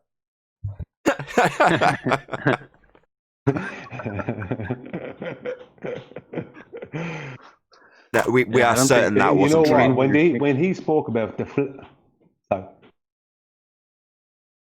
Go on, Brian. Oh, no, I was going to say, when he spoke about deflection, the only deflection that I ever see the Globers proving is them deflecting from one part of an argument to a contradictory other argument. That's all I did there. I just keep on deflecting. I keep on going back to the argument that I'm deflecting away from the one you're beating and going to the one that contradicts it. Then you go to that one and I go to a third one and a fourth one if I have it. But I keep on going back around in a circle. That's all I'll do, and that's how we are. That's it. All I have to do as a baller is keep doing that. Yes, and you've learned from them doing it, right, Brian? You've watched them do it over and over again. Unfortunately, in this instance, while you and I were doing it, I can still concisely demolish every time you change the subject or move the point, because there's a specific claim that they're supposed to have, Earth turning underneath to give them drift. So every time you deflect away and say, well, it's supposed to turn under the blimp, no blimp has got any deflection then. Oh, well, because it's not a projectile. Well, if you're going to catch any of the audience on a good day that's a glober going, yeah, I'll swallow that semantical argument, well, then you're a good man. If someone's prepared to be dumb enough to accept that semantical argument, one is a projectile, one isn't, well, they're both in the air, and you're supposed to be turning underneath stuff that's not attached. Well, maybe it's being dragged along by the moon's magneticness. Exactly. You just have to keep on going back to. If I'm debating as a baller, I just have to keep on going back to one of the 2 or 3 arguments that you debunked only, let's just say, a moment ago. And when you debunk that, I go back to the one that I never address the point. I keep on going back to some other contradictory argument, and that's how I keep doing it. So I'm never going to actually prove anything. If I win against anybody in a debate with that kind of tactic, it's only a tactic that won, and I didn't actually prove anything. Right. Nathan? Yes.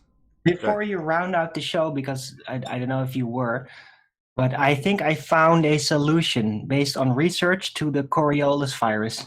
How much do you want? A measure. We all need to do intellectual distancing.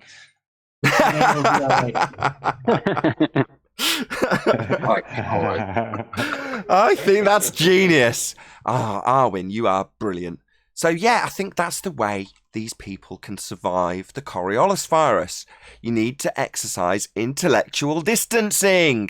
Keep away from the infectious people like Simon, Dan and Craig. They're only going to infect you with the virus, and the next thing you know, you're going to be coming to Flat Earth Debate telling us all about how we wouldn't expect to see Earth turning underneath to give us 15 degrees an hour drift. That's going to be the embarrassing end of being around these people infected with the Coriolis virus. So absolutely, Arwin, intellectual distancing. Yeah, and if that's not going to work, then we're going to have to go to lockdown procedures, but that's not going to be very popular. Well, it's going to be, a different kind of lockdown. Obviously, we'll lock them out of their internet provider temporarily so that they can't come in contact with this virus. 600 seconds of lockdown. Yeah, you've been timed out. You've spent far too much time in the company of the infected man named Simon Dan, and we're worried that you're going to contract the Coriolis virus and go around telling people how we don't have drift and reference frames are ruined and stuff, and we just can't risk it. So, yeah, you no longer got internet connection. It's been taken away from you temporarily. You're on lockdown. Self-isolation. Say again, Brian. Self-isolation, intellectual isolation. I mean, these things have proven effective before, and it's only reasonable that we utilise them to stop the spread of the Coriolis virus. It seems like the best thing to do, I think. Right, people have already been conditioned for it, so they will, automatically, instinctively know what to do because, all these procedures are very familiar. Everybody's been well educated about them, right? Yeah. I mean, I've already seen quotes in the comments about an epidemiologist that's been quoted as saying that the Coriolis virus could have infected the entire planet based on their current projections. Does that mean that the Earth will actually start spinning? I couldn't or ask her any just the further. people on it? I couldn't ask her any further questions because I made her up, but she wanted to remain anonymous. Okay. I have a cure. How much do you want? They could take plastic bags and put over their heads.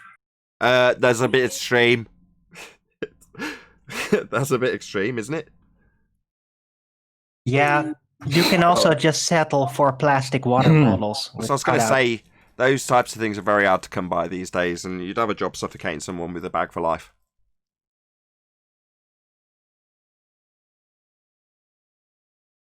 Yeah. Hessian's no good, is it, to suffocate people? Yeah, and the trendy hemp ones, they're no good either.